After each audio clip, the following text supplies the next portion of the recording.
Salute to everybody that's pulling up. Make sure you like the video. Make sure you subscribe. Make sure you become a member. Salute to everybody that's up here. As you guys see, the Knicks have formed a super team. We'll get into that. We'll talk about all the details with Karl-Anthony Towns and Julius Randle being traded to their new teams. We will talk about the Atlantic Division. We'll break that down. Pam, we'll get a chance to talk about your Raptors and all the other good teams in this division. Mars, your Sixers. But before we do anything, we must pay homage to a legend.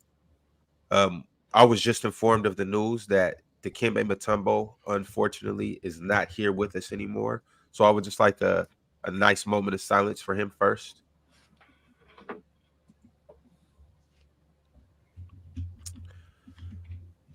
R.I.P. to just that. R.I.P. to Mutombo. Y'all, this one actually really hurts me. It really does. Dikembe was always one of my favorite players. Well, yeah, I definitely want to say on behalf of Denver Nuggets fans who, honestly, prior to this era and even the Melo era, Dikembe Mutombo was one of the best points of our franchise. If you don't know, Dikembe Mutombo was an ambassador for the NBA on behalf of Africa, and one of the reasons that African basketball has grown to the degree that it has is directly tied to Dikembe Mutombo. He was a great man, great human being, did a lot of things to serve a lot of people, and I think his story will be told more and more as time goes on. But beyond being one of the best defensive players ever, he truly was like one of the best ambassadors for the sport, and he connected so many and literally millions of kids with the sport, through the work that he did and stuff as well. So he will be sorely missed, I think, by the NBA community at large. One of the few guys in NBA history that's in the Hall of Fame strictly off of being a defender and a rebounder. There's not many guys that are in the Hall of Fame off of that specifically. Made the All-Star team as a rookie. How many guys can say that they did that? He's one of the few guys who can say that they did that. Built a hospital in his native country. That was a pretty big deal. As a humanitarian, he is just a great human. I mean, I think that's a big deal. When you talk about Dikembe, he just was a really good dude, and you don't really find that a lot with a lot of people. And Mutombo was one of those guys who just was a really good human. As far as him as a basketball player, I mean, he had over a decade double-figure rebounder. He was a top 5 defender in the game for a long period of time. One of the best big man defenders, one of the best glass cleaners that the NBA had ever seen, one of the best shot blockers that the NBA had ever seen. He was awesome, 100%. He was awesome, and I feel like, 58 years old. I don't as old as that is, it's not old enough for you to be just gone like that. I mean, and I do understand that when you're talking about big people, 7 foot and over, the life expectancy of guys like that is a little bit different. But hey, I think he maximized his time while he was here, though. Can't hear you, Big Ox. I just said 58 is very young. Mm-hmm. R.I.P. to Dikembe, man. That's terrible. That's really sad news, man. Fuck cancer. Yeah, for real. But really just appreciate everything that Dikembe brought to the game. Y'all see Ox just did the finger wag. We grew up doing that all of our childhood. I'm talking about playing on 7-foot rims. I can't wait to block you so I can do this. 8-foot rims, can't wait to do that. All the way up to 10-foot rims. Still to this day, I'll block somebody and do that. So it's just it really does suck, and it's sad because, as Swiper said, he really was an ambassador for basketball as a whole around the globe, and just meant so much.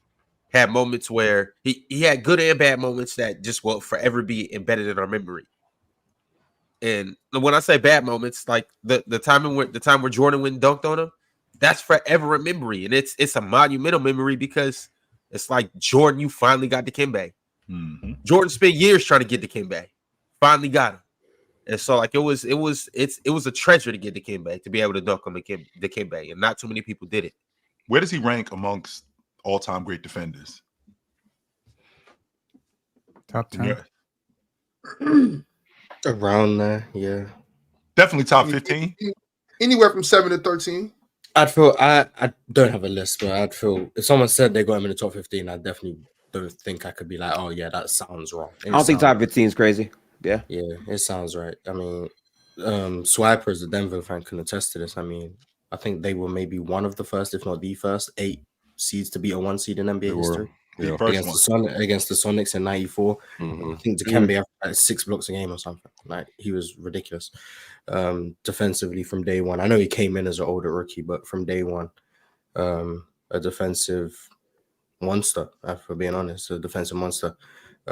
Blocking shots, altering shots, rebounding.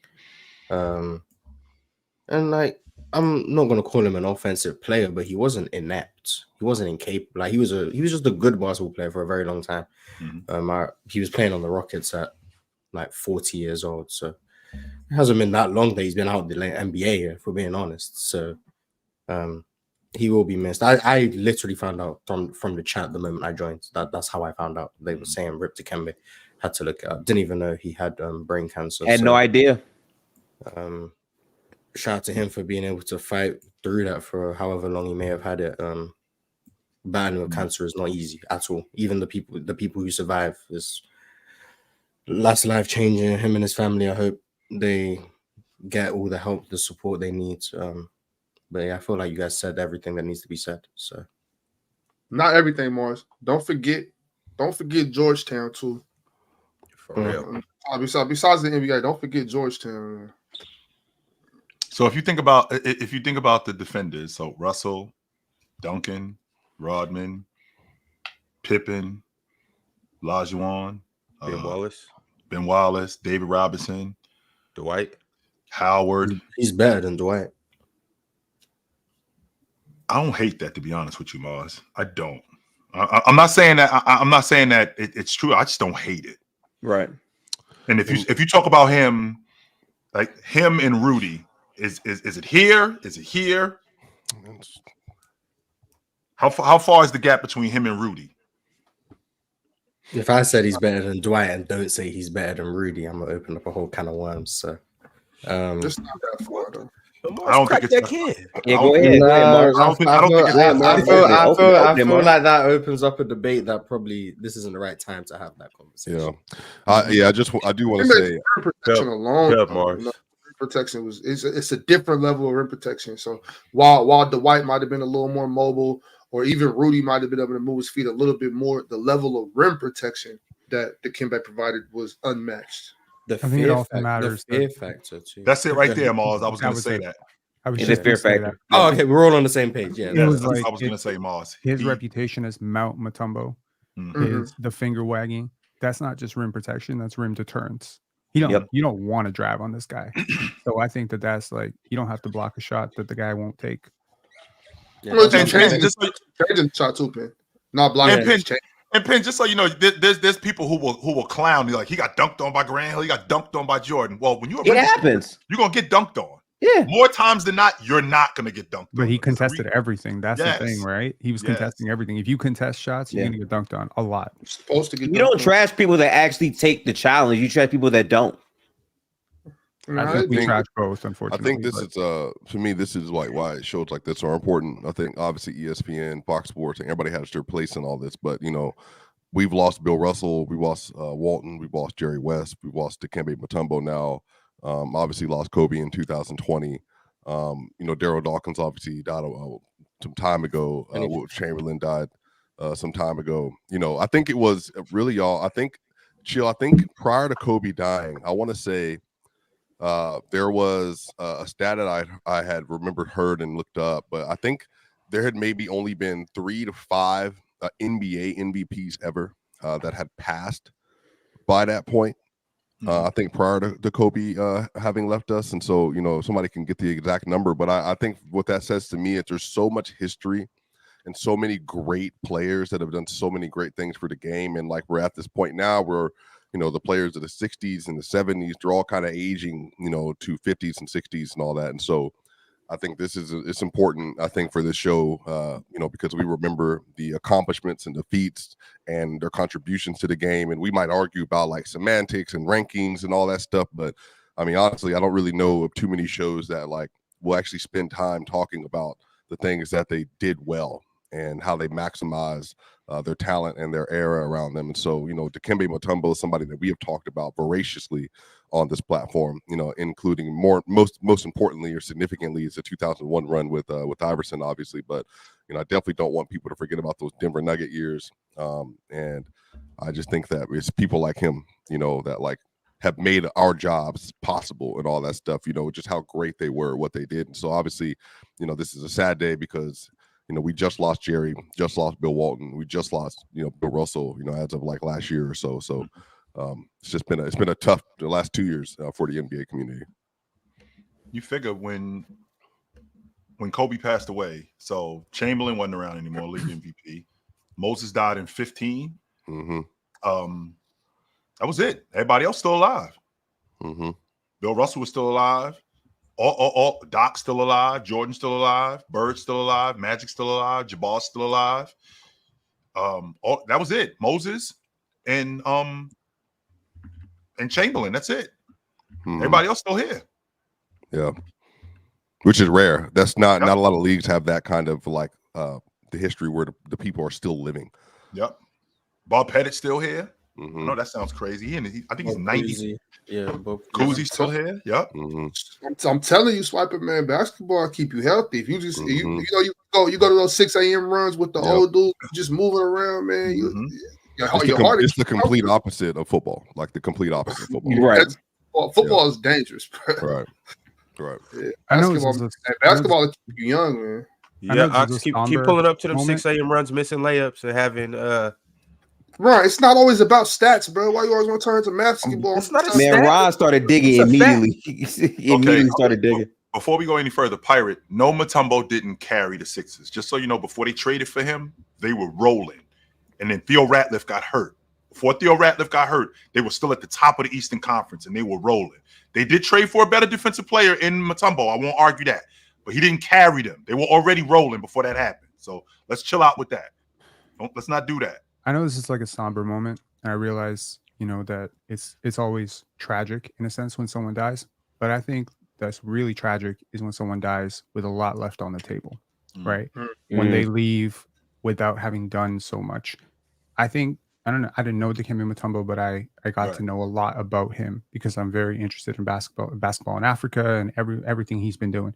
Since he's retired, he's lived a full life beyond basketball. Like through basketball, beyond basketball, in basketball, coming through basketball. This is a complete life. So I think most of us probably could take an example from Dikembe Mutombo and say, at the end of our lives, we'd be very lucky to have done 10% of what he's done. So yes, he passed away at 58. But those 58 years, I think he accomplished what most people would do in 20 lifetimes. Keep going, right? So I think that is something to celebrate. And as much as, we wish that some of these people would live a little bit longer, I think it's because they live life so fully, so completely. You take a guy like Kobe Bryant, how many hours did that dude sleep? 3 hours. Barely. So he was living like 6 days for every day he was alive. He was touching like millions and millions of people every single day. Most of us will not touch 1 million people in our entire life. So these are lives that are lived very fully, very completely. And I think we should celebrate them. And we should remember their legacy and everything that they did, and especially people like Dikembe Mutombo, where the impact was so big. It was on like a continent like Africa where everyone is growing. He was an inspiration to millions of kids, right? His impact is immeasurable. It will go beyond the Sixers run. It will go beyond his blocks and steals. He won life 50 times over. I didn't know he was sick. I'm in the minority with that. I Yeah, same. Yeah, 2022 he got diagnosed. Yeah, I did not know he was sick. I think everything Penn said is 100% on point. And I think one other thing we need to take from this is appreciate people while they're here to the fullest, right? I mean, we live in a society where we just fast forward through a lot of things and we forget about people who shouldn't be that. So really cherish the moments that these players, even right now, are actively giving us. Yeah. That's fair. Fair enough. Yeah. Yeah, no doubt. Well, salute to Dikembe Mutombo. Once again, we appreciate everything that you brought to the game of basketball. This is a very sad morning. But at the same time, it's always good to take a walk down memory lane and acknowledge all the great things that dudes like Dikembe Mutombo bring to the game of basketball. And just a good time to appreciate the community and appreciate the game. And I mean, think about it, y'all. We are all here in this room. It's 900 people that's watching right now. We're all here in this room to talk about a beautiful game of basketball. And it just impacts us so much. And it brings us together as a community. And Dikembe Mutombo is one of the guys that pushed this forward. It probably would be no panel without Dikembe Mutombo. Swiper, that's a big deal. I'm thinking about it. Swiper, I'm thinking about it. That's a big deal for y'all to beat the #1 seed. And he was in year 3 when that happened. Yeah, all right, come on. We don't got to do this. 100% got to do that because it was a chain of events that happened, Ron. It was this is what I need you to understand. I need you to understand everything falls in line and this stuff matters. The Houston Rockets win the NBA championship that year. Why did they win the NBA championship? Because Seattle was gone. Seattle owned them. Denver bounces them. That opens up the door for Houston, who, by the way, the next, I think 2 years later, after they won the championship in 95, 96, Seattle sweeps them out of the playoffs. Then I think this was the 4th time in 6 years they had beaten them. And for Denver to beat them, and some people will say that, it was only a 5-game series. I don't care. I mean, they had a 3rd-year center in Dikembe Mutombo, a 3rd-year center, and they were the #1 seed. I think Seattle won 60 games that year. And for Denver to beat them, that was a huge deal. That had never happened. 8 seeds don't beat 1 seeds in the NBA. They were down 0-2 in that series too. Yeah, they were. Yes. That was the time when Sean Kemp quote, "It'll be great for us to get some rest." Yeah, you're gonna get a lot of rest after this. Right. Yes, you are, sir. You're gonna get a lot of rest. That's the most iconic Nuggets moment. And again, prior to the championship, I would say the first thing you would see on like broadcast is Dikembe Mutombo holding the ball and then like rolling over and all that. So yeah, I mean it was a huge moment for Denver. My dad loses it off of that. You know how many times I've heard him say, "I'll never forget Dikembe rolling around on the ground with his mouth wide open." He'd be tight about that. Yeah, 1 seeds don't beat 8 seeds don't beat 1 seed. It doesn't happen like that. It doesn't happen, man. Right. It doesn't. There's a reason why you're an 8 seed because you ain't that good. Right. And there's a reason why you're a 1 seed because you're probably the best. And if you think about Mutombo throughout the course of his career, like he was instrumental on a lot of playoff teams, a lot of them. So. And it's too bad that happened, but I was a fan of Deke, no doubt. Yeah, not to switch subject, but I can't wait till we get to that because I think that's I can't wait. Yeah, it's about that time right now, y'all. Let's go ahead and get into it. As you guys know, over the weekend there was a mega trade. The New York Knicks acquired Karl-Anthony Towns late at night in exchange for Dante DiVincenzo, a 1st-round pick in Mars. There was somebody else? Yeah, there was someone to like make the salaries max or something. Okay. $30 million players. Julius Randle, that guy. Yes. He will now be going over to the Minnesota Timberwolves. Gifted, I'm going to start with you. Then Penn, I want to hear from you. And then we'll get into it. But Gifted, what does this trade mean for both teams? For Minnesota, this is a trade that is aimed at creating cap flexibility for them to build better teams around Anthony Edwards as he ages.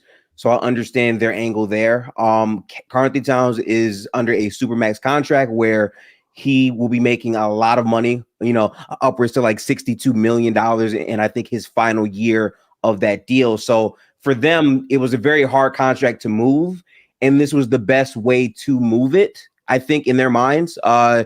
Julius Randle has a player option. So part of me feels like they might try to flip him, but if they can't, they'll just get 1 year out of him and then see what they do from there.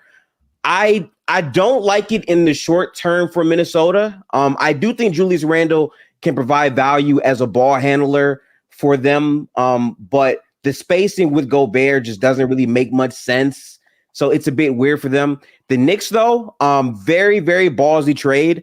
The Nova Knicks are no more fully complete. Dante, a very key rotation player for them last year, is now gone. I think that hurts them in a lot of ways. But Karl-Anthony Towns spacing and what we saw Jalen really get a chance to play with, when he operates in more space, that suits his play style best. I think Cat fits that extremely well.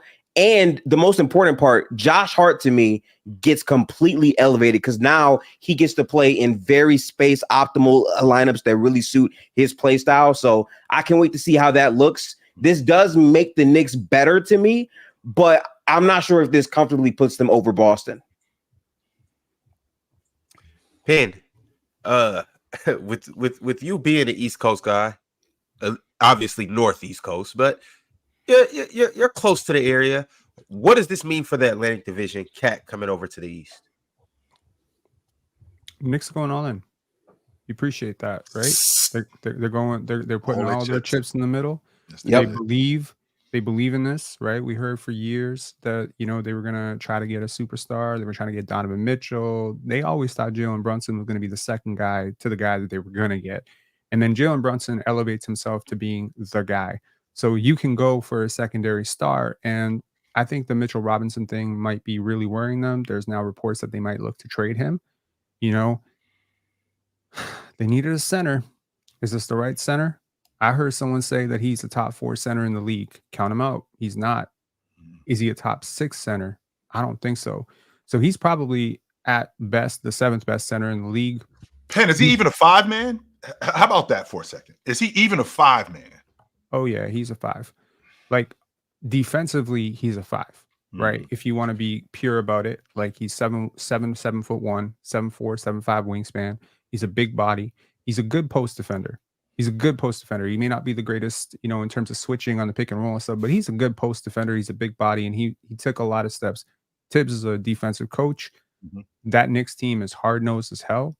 I think they will set the culture for him to buy in defensively. You're not going to come in and this is not your team. This is Jalen Brunson's team. OG Anunoby next to you. They got a lot to help him.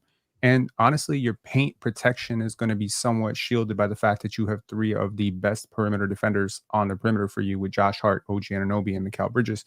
So it's not going to put that much pressure on you because there's going to be so much deterrence, so much help. OG is like really one of the best defenders in the league. So there's a lot around him. I get it. From the Minnesota side, I like it more though. I'll be honest. I like it more for Minnesota. I'm not so down on Julius Randle. I don't think he's so terrible. I don't think he's so ass. I think sometimes when a team does something without you, you start to kind of forget what that player provides. And he's like, his value's in the dumps right now, right? Karl-Anthony Towns coming off of, conference finals, right? He's not. Julius Randle's coming off his team having the most success they've ever had without him. So I think if you polled people like a year ago, they would have said these guys were pretty close as players, right? Julius Randle, he's got the bag. He's a slow it down type of player. He takes his time. He's more ISO, but the Minnesota Timberwolves need that. They needed that. They needed someone that could do that for them, right? They got plenty of spacing now. With Dante DiVincenzo, I think that is if you're telling me you swap Cat for Randle, I would say it's relatively even just because the contract for Cat is just so enormous. It locks you in. If he goes down, you're done. It's toast, right? Like there's some hope right now. His career has been on a bit of a decline. If you look at his individual numbers, they've been on a bit of a decline for about 3 straight years. And he's edging into 30-year-old territory. This is right around the time when big men sort of fall off. He'd been falling off for 3 years. His peak was like 4 years ago. So maybe under Tibbs, you can redeem some of that in a different role, probably in a weaker conference. You can redeem some of that and you can hold steady. But if he starts to fall off, oh man, now you're holding on to so much money. So you get the flexibility. If you're Minnesota, they're the most capped out team in the league. So they get a little bit of relief here and they get a little bit more flexibility in terms of long-term structure. But that Dante DiVincenzo contract, bro, Dante is crazy good. And he signed up for 3+ years and at $11-12 million. Good value for sure. 35 million over the next 3 years total. Very good value for Dante. 35 million over the next. Given where contracts are going right now, that's crazy. You could argue if Dante hits the market right now, he's like a $25 million player. So you getting a haircut on that. If Julius Randle redeems his value at all, and I suspect he will, right? New system, new coach, playing with Ant, playing with Gobert. Can you think of a better center to compensate for Julius Randle on defense? It's Rudy Gobert. He can really compensate for him. And on offense, he can do a little bit of what Cat was doing. He's not as good a shooter, but he can shoot.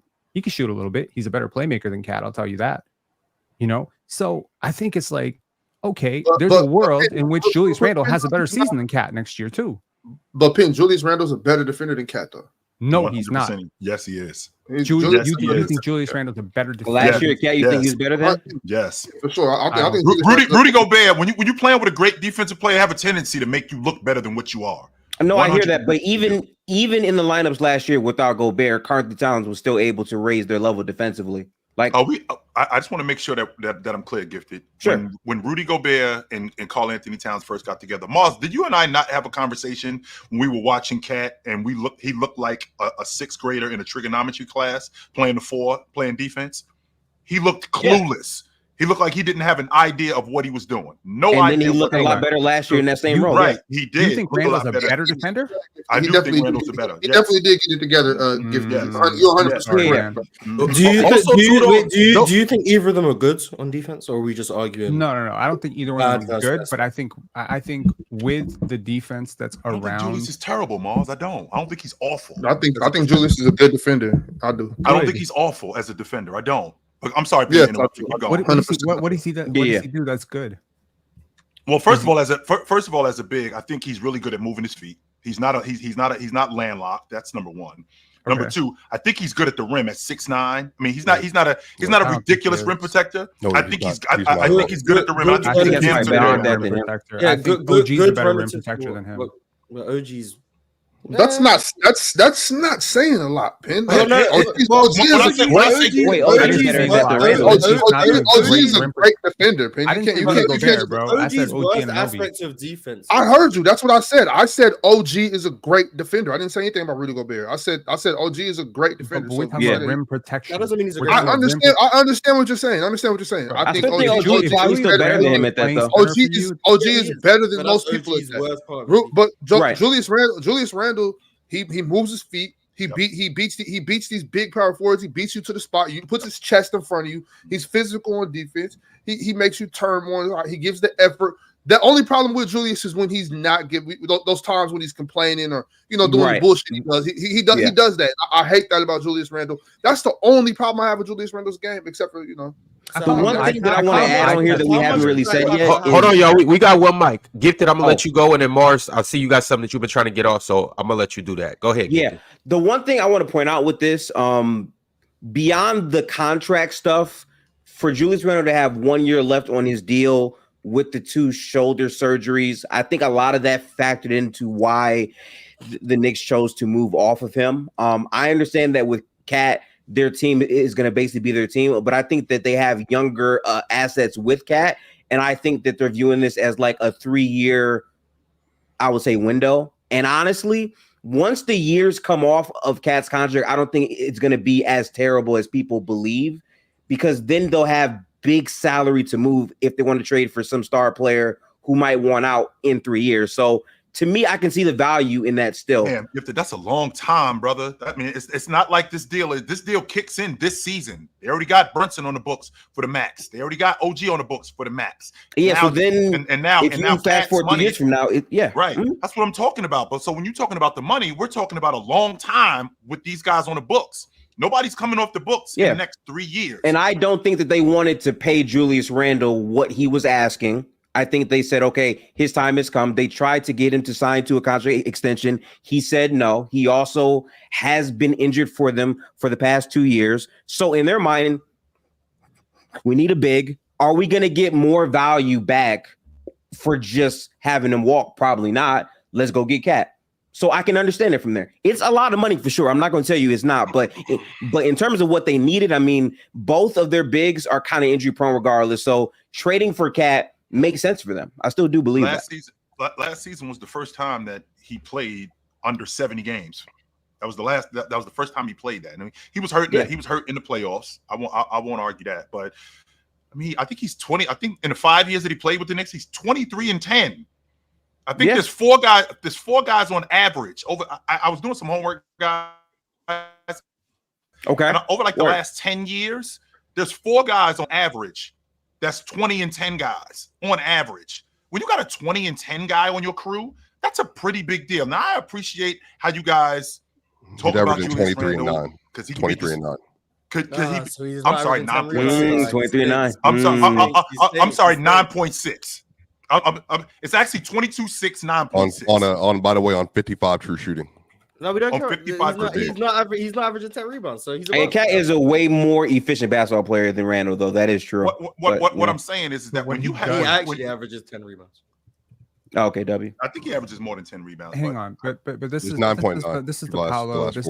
argument. But all he over is again. averaging 23, so 23, 10, and 5. But I think, Chill, to your point, and actually, I don't want to do it. I want to do it here in the second round. But to your point, I do think the thing about Julius, I think that 2020, 2021 season was obviously his apex. Remember, he averaged 24, 10, and 6 that year. I believe he was all NBA that year, right? He was all NBA. That was the first all NBA season. But I think he shot 40% from 3. That year or close to it, and it's only him, Jokic, and Bird that have ever done that. Had a 24, 10, and 6 season on 40% from 3. So his apex was very good. And I think then he had an All NBA season 2 years ago. I think Lauri Markkanen deserved that spot. That was who made my third team, but then Julius made the All NBA team for the NBA. I do think Julius will offer some value, but Ron, I don't know if you want to let Mars go real quick, and then I'll follow up because I have a lot of thoughts on how this stuff. I do want to hear y'all thoughts on this. Yeah, Swiper, I'm gonna get back to you, Mars. I gotta hear your thoughts. Chill and Ox, I want to hear you guys' thoughts. But keep in mind, this is one thing that I do want to hear. Shout out to everybody that's watching on Twitter, and shout out to Fod. My bad, Fod. I'm sorry. You know, sometimes I gotta focus, Chill. But shout out to Fod. He said, Ron Postmont. That's not even the one I meant to put up. See. Priest is the one I meant to put up. He said, "Who's better today, the Knicks or the Wolves?" So when you guys all go, I want you guys to let me know who do you think's better as well. Mars, you're up now. Gifted, you said the Knicks. Pin, you said the Wolves are better. Mars, talk to us about this trade and ultimately let us know who's better from this trade. Well, I think the Knicks were better before the trade, and I think they're better now. But I think for the Wolves, I think Gifted is right. I don't know if he said what I'm about to say, but this trade is purely financial for the Timberwolves. I'm not disrespecting Julius Randle. It's not basketball reasons that they've traded for Julius Randle for Cat, in my estimation. Now, does he hurt the team? No. So I think that's part of it. So I guess that's basketball reasons. But it's the fact that Karl-Anthony Towns' contract kicks in next season. I think it's 4 years, so up until 2028, I think, or player option to 2029. He's going to be one of the 10 most paid players in the NBA. He's respectfully not one of the 10 best players in the NBA. And with the second apron and the way the CBA is created, that's just not feasible for teams who don't feel that they are guaranteed a championship in a sense. So Tim Connolly and whoever else is in that Minnesota front office looked at their team and thought, this isn't a team that's going to win us a championship or do all but guarantee it. So it's not worth paying the second apron tax that we're going to have to pay. So they got off of Karl-Anthony Towns, and then you could get on the human side of how like Karl-Anthony Towns has given a lot to that franchise, and then he gets just traded seemingly overnight. But like it's a purely financial decision. I think Cat's the better player than Julius Randle. But for the money difference, I understand the Timberwolves' position. I also think Jonte is going to be a great pickup for them.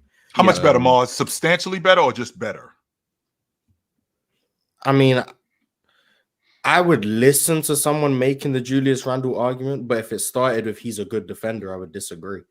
But I would listen to the argument. I don't think I would change my mind unless I heard something that I really haven't thought about before, which does happen quite often. So I could change my mind. But from a basketball perspective, I think the Knicks do get better now. They get a legitimate 7-footer who is competent offensively. Mitchell Robinson is a fraud on offense. Precious Achiuwa is not good, respectfully, and he's undersized. And Jericho Sims can't play basketball. So they get a legitimate 7-footer who can provide value for them on offense. The spacing that Cat provides just from a 3-point shooting perspective is great. That allows Jalen Brunson, who's probably going to lead the league in usage again, to do what he does. Defensively, I think Cat, his one main thing that he really lacks is high-end rim protection. So having maybe the best core of perimeter point of attack defenders in the NBA is a good thing to try and supplement that. Now, do I think they're going to be an elite defense? I doubt it, but it's possible. But offensively, I think they're probably going to be one of the best, or maybe top five. Yeah, situationally, they'll be an elite defense. Yeah. I mean, matchups and like certain closing lineups, they can really tap into that defensive identity. And I mean, Cat's experience with Tom Thibodeau, so I don't think that's really going to be much of a problem. Played under Tibbs in 2018. Didn't have a bad season, even though how it ended with the Jimmy Butler stuff. It's like, Cat was soft the whole time. No, he was actually pretty good for the Timberwolves under Tibbs. So I think that's cool. But overall, I think if we're gonna give it seems like every trade has to have a winner and a loser. I would say you could say both teams won too. Well, both teams got out the trade what they wanted to get out of it. The Knicks wanted to. The Knicks are a team that's willing to pay the second apron tax. That they've committed to that because they think they have a team that can compete for a championship. So they're going all in. As I think Penn said, they're going all in. So they've won at what they're intending to do. Are they going to win a championship? I guess that's what we're going to discuss at some point later. And the Timberwolves have succeeded in what they wanted to do, which is take money off the books, expand Naz Reid's role, which I believe is what's going to happen, and then build more sustainably for the future around Anthony Edwards. The concern is how likely are they to build a team that is better than the team they just had last season? Are they saving money to try and build a better team on the back end, and then you find out that they couldn't build a better team than the one they just got off of because of how expensive it would be? If that happens, then long term, I guess they would have lost the trade. But at the current moment, I would say both teams have got out of the trade what they wanted to get out of the trade. But the Knicks are the better team today. I don't think the Timberwolves are building to try and win a championship next season. I think they're building long term. So I think they're fine. Yeah, me and Mars look eye to eye on this. I don't think Randle makes them a significantly worse team. I do think he lowers their ceiling because before this trade, I think the Wolves were a lock top 4 team. They can still be top 4, but I wouldn't be surprised if they fell a bit. My main thing with this is the Knicks are more equipped to eat Karl-Anthony Towns' contract with the roster that they currently have. I understand the importance of the cap, especially under this new CBA, but they're still a small market team who has yet to prove that they can sign good free agents if they have the cap space available. So to me, it's about what do they turn that cap space but into. Gifted, that's the problem, though. You keep talking about them signing free agents. This is the thing. Minnesota, Portland, Charlotte, Detroit, teams like that.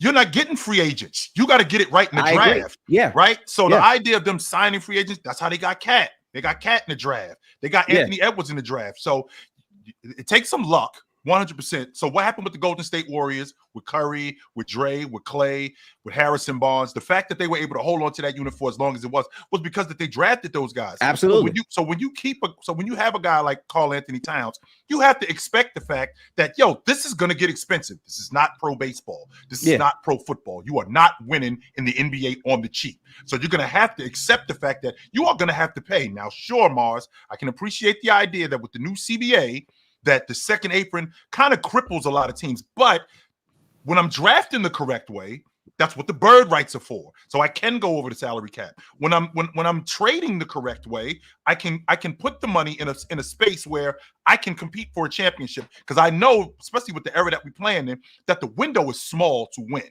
So with this Minnesota crew, I'm thinking to myself, if we could have ran it back maybe one more year, and any of you guys know me, I'm a Julius Randle guy, and I don't think that this makes the Minnesota team worse because I actually had them representing the Western Conference. I did. I had Minnesota representing the Western Conference. With that being said, the fact that you coming off of Cat and moving them to the New York Knicks, these are two different things. Mars, you said the money. The New York Knicks, they did this strictly for one reason and one reason only: to beat Boston. They ain't looking at Philly. They ain't thinking about the Milwaukee Bucks. They ain't thinking about Indiana. They ain't thinking about Miami. This is to beat the Boston Celtics, and that's it. Well, I think this is an 18 Rocket situation in yours. I think so, Mars. Yes. Really? Okay. It's the same thing the Timberwolves did, and it worked. Oh, in terms of building a team to be Denver. I want to say, I don't disagree with your point, Chip, but again, if you're a small market team who has not shown that you can sign star free agents, my point is the cap space is a great thing, but if you're only using it to extend players that you've drafted and you're not really making a big time splash with it, how good is this team going to be? And to Mars's point, can they build a team better than the team that just made it to a conference finals? I thought coming in, they had a great shot this year because of their continuity, right? Coming into another year of playing together. Sure. Trading for Julius Randle is solely a money thing because, again, he has 1 year left on his deal. He's probably not going to opt in. And if they don't pay him, he walks for nothing. So it's interesting to see what this turns into, but you don't get that many chances to build championship teams, bro. You just don't. This is the farthest that they got. If their logic is, okay, well, Ant's young, cool. Ant is going to remember how they treated Cat and is going to see their success from this point on. And that can really choose if he resigns or not in 5 or 6 years. We don't know. Yo, Big Ox, I got you next, but Gifted. Might I add that Anthony Edwards is the only one that's young over there. That's true. That's true. Jaden McDaniels, Nas Reed. Might I add that they might just be better off without Cat. But their second best player is also 32. No, absolutely. But I'm saying they have a young core over there. They just drafted 2 young dogs. They got obviously one of who a lot of people would say is going to be the next face of the league. They got Jaden McDaniels. I just mentioned him as well. Nas Reed, 6th man of the year. He can fill in and play. I don't think Nas Reed's ceiling is that high though. Like it might not be, but at the same time, Nas Reed, and I think we can all agree with this. He fits better next to Rudy Gobert than both of those other guys. Huh? Nas don't got to get much better. Like he can, if he's all he got to do is be able to play more. They're banking a lot on Ant's progression. I think they are. Conley's old too, so you got Conley and Rudy, 2 members of their starting 5 who are just older. Right. Rudy Gobert, it's like, in the sense that he's not going to be the best defender in the top 5 defender in the league for much longer, in my opinion. Maybe he will be, but much longer, in my opinion. Mike Conley's probably about a year or 2 away from retirement. They just got Joe Ingles, who's should have probably retired after this season, but he's still in the league, so old. And then they're banking on Anthony Edwards' development a lot. This might be the hot take. I think this season is a quote unquote throwaway for the Timberwolves. I think that's how they're viewing it. I don't think that's a hot take. I do. Why is it a throwaway? They didn't get worse. Let me clarify about what I mean by throwaway. They got worse. Because that's why I said I think it might be a hot take. I don't mean they're gonna go in and tank for Cooper Flag. I don't think that's what I mean. But what I mean is when we look at the championship contenders, I'm gonna just start with the West. I think last season they were in that group 1. It was them, Denver, Dallas got in there after the trade Oklahoma deadline. City, sure. OKC, they were the core 4. I think the Timberwolves, in my estimation, have taken themselves out of that group and put themselves in the next group of the dark horse in the Western Conference, where if Anthony Edwards develops and takes another jump next season as a playmaker, as a decision maker, as a lead initiator, and Julius Randle is everything I think the optimist expects from him, which is a secondary scorer, isolation scorer, someone who can shoot the 3, gives you that post presence, all of those things, and then can compete on defense and give you the best level of Julius Randle. If all of that happens and Rudy Gobert still at his level, they can still be a contender. But I think they're viewing it as if that happens, great. If it doesn't happen, we're just going to focus on the development of Anthony Edwards in those areas. We're going to focus on Nas Reed being acclimated as our long-term 4, long-term Jaden McDaniels' offensive growth, which is something they need. So, Mars, you think they're ahead of schedule? So we basically, I think that's how they view it. I think they view Anthony Edwards is 23, like Ron said, the young core. I think they view it as success this season. Wonderful. No success this season. We aren't failing. Whereas I think with the Cat team, if they just went to the conference finals, if they don't go to the finals or repeat that, it's like it'd be a failure, right? Are we stagnated? Do we need to do something? I think they've put themselves in the position to where they can quote unquote take a step back and not be in that precarious position of do we need to make a big splash now because we see that championship window. That's what I mean by Swiper. I'm sorry, I know you've been waiting to talk. Go ahead. But hold on, Swiper, because I know you're about to get into a whole thing. Big Ox, I just want to hear your opinions on it. Who won the trade, and how do you just feel about it in totality? Yeah, I'll keep it quick, Swiper. I don't got much. No, you good, bro. I'm chilling. I think that was just a bad move by the Knicks. I needed a lot of time for this, Ron, because when it happened on Friday, I was confused. I didn't know if it was a good. I thought it was a decent move by each, and I was like, nobody got better. It was just kind of confusing. I slept on it. We talked about it on Chill with Chill. I didn't get much clarification there. Had a long night Saturday. Woke up yesterday, was still confused. Like, man, that really happened. But now I finally got my facilities together, and I got the opportunity to realize that the Knicks really, really, really screwed the pooch on this one. You don't lose, like losing Dante DiVincenzo, first of all, is crazy. Like that's what was exciting about this team. Knowing that they could potentially come off the bench with Dante and Josh Hart was a part of this team that was really, really scary. You know what I mean? And when they made a decent run last year without Julius Randle, I thought Julius Randle coming in, if he could play lessen his role on the offense a little bit, you know what I'm saying? A little bit less shots, compete on defense, do his rebounding, be real physical in the paint. That's where it was for me, is being able to bang in the paint with or without Mitchell Robinson, whether or not he was healthy or whatever. You know what I'm saying? Play the five in the second unit with Dante and Josh. Things like that. That's what I was looking forward to for Julius Randle. Now it's like, okay, so what do they just want to do? They just want to stand around the three-point line and just fire up a bunch of threes now with Cat. And just losing Dante DiVincenzo to me was just bad. Cat is soft. You know what I'm saying? Cat is marshmallow soup. You know what I mean? And I just think it was a terrible move. Like if they would have came back with Julius this year, kept Dante DiVincenzo. I want to harp on that. Keep Dante DiVincenzo. I really want to harp on that part. And then let Julius come back. And he said that he was willing to, do whatever it takes. And those are just words. I do understand that. He has to show and prove. You can't just talk. You have to show and prove. If he was able to do that, I think that Knicks team had a chance to beat the Celtics. I think that was their best chance to win a championship. I don't think Cat can do it.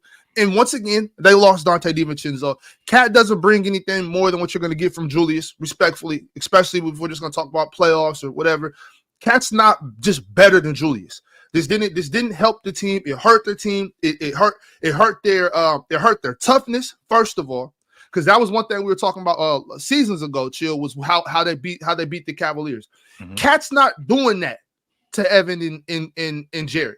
Cat's not doing that. Cat can't bang with Bam. Cat can't bang with Joel. Julius could. I think, but with that being said, though, too, I'm not exactly sure what the Timberwolves or what they got going on. I can see how they can work it out. But most of all, I just think this was a bad move for the Knicks. I think the Knicks were poised to make a run. I think the Knicks had a perfect opportunity, a prime opportunity to win the East and go on and win the championship. Now I don't got them. All the faith I had in the Knicks is gone. Why are we talking about the Knicks? Why are we talking about the Knicks like they just did something substantial without Julius Randle? They went to the semifinals last year. Yeah. Year before that. No, add the context, please. Let's add the context. Jalen Brunson broke his hands and OG Anunoby's hamstring was 100%. Their whole team fell apart in the second round. 100%. And they went to the second round. With Julius Randle on that crew last year, with them healthy, what do you think they did do? Because they was in the semifinals without Julius Randle. No, they were in the semifinals with Julius Randle. Why are we talking like they just did something substantially better without him? I don't think they were a better team last season than they were the season before. Yeah, and they dominated with Julius on the court. Again, specifically after the OG Anunoby trade. Yeah, right. They were lighting the world on fire though. They were like a plus 18 or honestly like a plus 23 over the course of that stretch. And if you add Julius Randle to that, we got to add to this though. Like I hear you, Chill, but one thing we're not talking about is because of the signings, they were going to have to slot Josh Hart and Dante off the bench.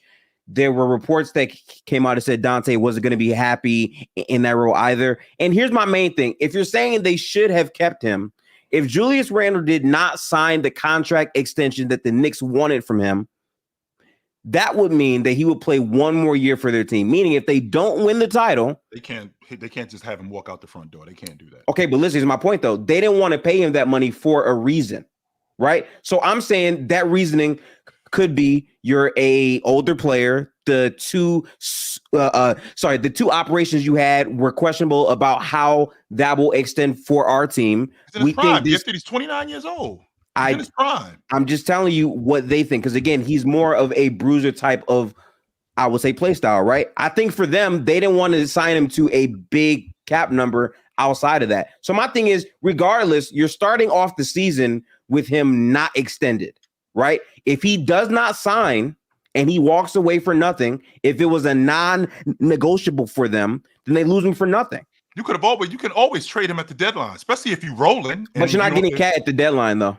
I don't think the same deal's there at the deadline. I think that's where they end up with. That's why they end up with DeAndre Ayton. Exactly. Exactly. I agree with that. All right, yo, Swiper, you got something that you need to show us, right? Yeah, can you pull that graphic up real quick so it can be like the intro in the conversation? I want this to be as interactive as possible. So it's about to be the playoff graphic, huh? No, Penn, Chill, Mars, Ox, Chill, everybody, Iran. I think there's actually a lot that, in particular, Cat's going to add to what the New York Knicks are doing. And for me, they are pretty far and away, I think, won this trade. But I think because they're solving a lot of the issues they potentially could have had, because a lot of the things that we talked about, with Ox and Chill in particular, and then Chill on Saturday night, a lot of the things about Julius Randle were more so about potentially, should he adjust his game, this is what they can end up being. Potentially, should he take a lesser role with the roster, this is what they could end up doing. Potentially, if he was able to play a small ball 5 type style, this is what they could have done. And what I'm saying is they opted in to get a player that already can do those things, that can play the 5, and also that is good enough and knows enough about how to play with another big that he can play the 4 next to Mitchell Robinson once Mitchell Robinson gets healthy, because of what he's able to offer as a floor spacer, and also I want to say as a connected passer. So what I did was I put together basically some different variations of offense and how I think that they'll be able to utilize Karl-Anthony Towns in these sets. This. Yes, sir. Let's talk some basketball. This is what I'm talking about. If y'all can see the board, I know it's a little far away. Let's discuss some hoops.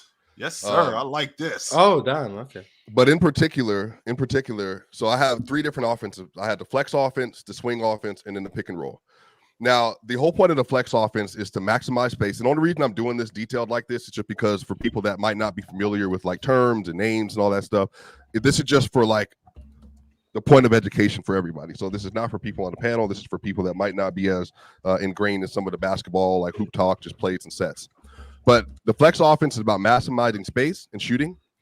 Gives you a lot of opportunity for high passing, so a lot of opportunities for create open passes for your teammates to the basket, away from the basket. This is really about creating mismatches, and in particular for Karl-Anthony Towns. This is a positionless style of basketball. It doesn't require a lot of dribbling. It just requires a lot of movement, and then you can operate this in the low or the high post. Now, in particular, y'all, Chill, and this is where I think this is the big thing for me. If you go back and watch that playoff series with the Suns and with the Nuggets, this is essentially what the Minnesota Timberwolves were doing. Karl-Anthony Towns, again, prospectively, if you got Towns, McHale, Brunson, Hart, OG, you spread the floor out, you optimize the spacing.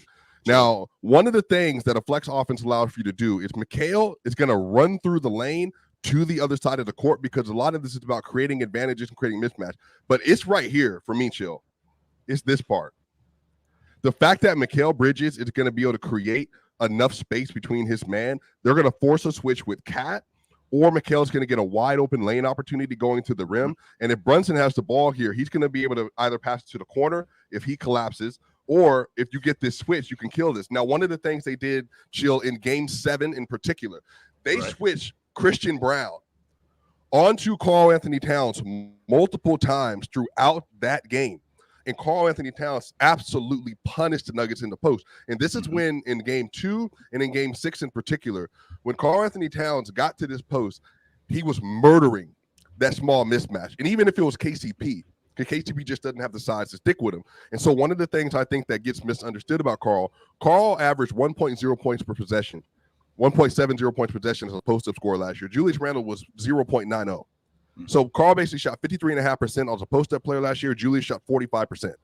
So being able to get a player that can maximize this level of space well, and then if you don't get the initial look, he can come here and set a down screen for Jalen Brunson, and Brunson can create, go off that side, go off the dribble, do whatever he needs to do. And the ability to spread the ball around, I think, is going to be huge in this situation. And again, with the swing offense, creating the best shot possible, consistent open looks. Everyone can score. This optimizes a lot of UCLA and down screens. If you don't know what a UCLA screen is, all it is essentially is the big man comes, which is Karl-Anthony Towns in this situation. He's going to set a UCLA screen or a down screen, however you want to call it, and that's going to allow for Jalen Brunson to be able to pass, move, and go. And again, on the other end, you can optimize off ball cutting. So if Karl comes and gets the ball right here, he can find cutters to the basket or out to the wing or to the three-pointer, get into another action. Right. So, Chill, first off, do you have any input so far? I don't want to. Well, the swing offense actually works, I think, better. I mean, the flex offense you're talking about, I think that you're looking at Cat's ability to shoot the ball. I'm looking at Julius Randle in that flex offense, his ability to pass the ball. Because the stat that I brought up to you a couple of days ago when you're talking about how good Julius Randle was passing in the paint, I mean, how much better the Knicks were. I mean, they were number one in the league at hitting threes when Julius Randle was passing out the paint. Giannis was the only one who did that better than Julius Randle. So now when you're talking about a guy like Cat, who's coming off that down screen, who's looking to shoot the ball, which I won't argue. I think that that's great. But I think that when the floor shrinks, and I think that when you get into the playoffs and the game slows down and the floor shrinks, you're going to need a floor spacer. 100% you are. But you're also going to need a guy that's going to get downhill. The problem with Cat is Cat is reckless. I think he leads the league in charges last season. So when you crowd Cat at the long ball line, credit that to space at all? I wouldn't credit that to space. And the reason why I wouldn't credit that to space, because a guy like Cat who can get his shot off out there against anybody, I think that's more of an IQ thing. With I can't fully give that to space because Karl-Anthony Towns does just have overall bad tendencies offensively with the foul stuff. He's had many moments where he's isolated in the post and they pull the chair from him. So I think that's part of it. But the space does play a big role in this whole equation. I love the board here too because Josh Hart as an off-ball screener is going to have so much value in this offer because, again, there's so much space. He's the one guy who can actively cut and get great offensive rebounds off of Cat. I just think his fit with the space is going to make a ton of sense for their team. He's like, this trade really maximizes him, and his impact last year is a big part of why they made it as far as they did. He matters in this a lot to me. Yeah, go ahead, Mars. You got a question? Yeah, so just, I guess, the other side of the argument against like some of this stuff with like things like the flex offense. I mean, the Nuggets actually run stuff like this quite often. But like the reason is a big reason why it's so successful is playmaking bigs or high level guard. Like the Clippers run a lot of this stuff too. Yeah. But when you have bigger players like a James Harden who can see over his matchups in the defense, or Jokic or Domantas Sabonis and all of those things, that makes it easier. Also, you need to have multiple high-level decision makers who are able to read and react into all of those things. Do you think the Knicks have enough of those guys in like an OG Anunoby or a Mikal Bridges or a Josh Hart who you trust to make those decisions as quick as they need to? Yeah, that's a great question. You know, somebody I thought about when I was putting this together, in particular when the swing offense, it was actually Embiid. Because Chill and I have talked about this a lot. You can, in the great thing about basketball, you can manufacture passing lanes. So you don't have to necessarily have somebody with the highest IQ or the best passing ability. But if you can create enough space, and for instance, if you're running a swing offense, Cat comes up here, he sets a UCLA screen for Brunson, you're getting movement out of here, you're reading and replacing, you know, you're running a screen here, it's a cut, back, whatever. This is kind of a triangle. I think the thing about Cat, if Cat gets here and he's able to see either OG in the corner, he's going to see Hart up here, or he sees Brunson here, you can get into another pick and roll option or whatever you want to do. But I think because Cat, and this is where it comes from me, and could I have a graphic from Todd Whitehead that I'm going to share too, Chill? One of the things that I think is going to work really well for them, because Cat is such a dynamic shooter. And again, when we get to the pick and roll, I'm going to talk about this. He averaged 1.25 points per possession as a three-point shooter last year on 5 attempts a game. That's incredible. And that's a legitimate 7-footer that's doing that. And one of the things, Mars, that I think is going to help is because Cat's so big and because now they have so much spacing around them. And you even saw Josh Hart in the NBA playoffs. Again, granted, small sample size. He shot over 45% from three over the course of that run, if not 50. So I think one of the things that Cat's going to be able to do is, because the floor spacing is going to be there, he's going to be able to optimize either scoring in this post-high key area with nobody around him at the rim, just a single man option, or on the other end of this, because they're going to have to come and double and help from somewhere, he's going to have an opportunity to throw the ball wherever on the court. And so for me, though, what this really gets exciting with Mars is actually in the pick and roll. because obviously the pick and roll is like the offense of the NBA now. And I would argue that Jalen Brunson has never played with a player that can optimize him as well as this. Obviously, he's played with Luka, he's played with a couple of wings, but he's never played with a big that can do any of this. So now, go ahead. The question I was going to ask you, to Mars's point, you talk about the IQ. I mean, I watched Julius Randle and I watched Jalen Brunson, and Jalen Brunson as a passer, he did improve that offense. If the swing offense in particular, the Jazz used to run that offense when they had Malone and Stockton and Hornacek, and it was really proficient. That's because Stockton was the distributor that he was. Malone was the distributor that he was. If this swing offense that you're talking about them running, now that means that Cat's going to have to be more of a distributor because him moving off the basketball the way he does. Because this offense deals with a lot of ball movement, right? It doesn't deal with one guy handling the basketball. That's who Brunson is. Brunson is a guy who holds onto the ball a lot. So this swing offense that you're talking about, is it going to be able to work with Brunson holding onto the ball? That means he's going to have to get off the ball. And there's a lot more thinking that's going on in this offense. I'm not sure that you have the personnel for that. Well, now that's what I actually fundamentally disagree with. So the issue is that because you're going to have this optimal spacing next to here, I just want to think about this. Just imagine what happens when you run double drag opportunities with Jalen Brunson and Karl-Anthony Towns, and what's going to be able to present in this issue.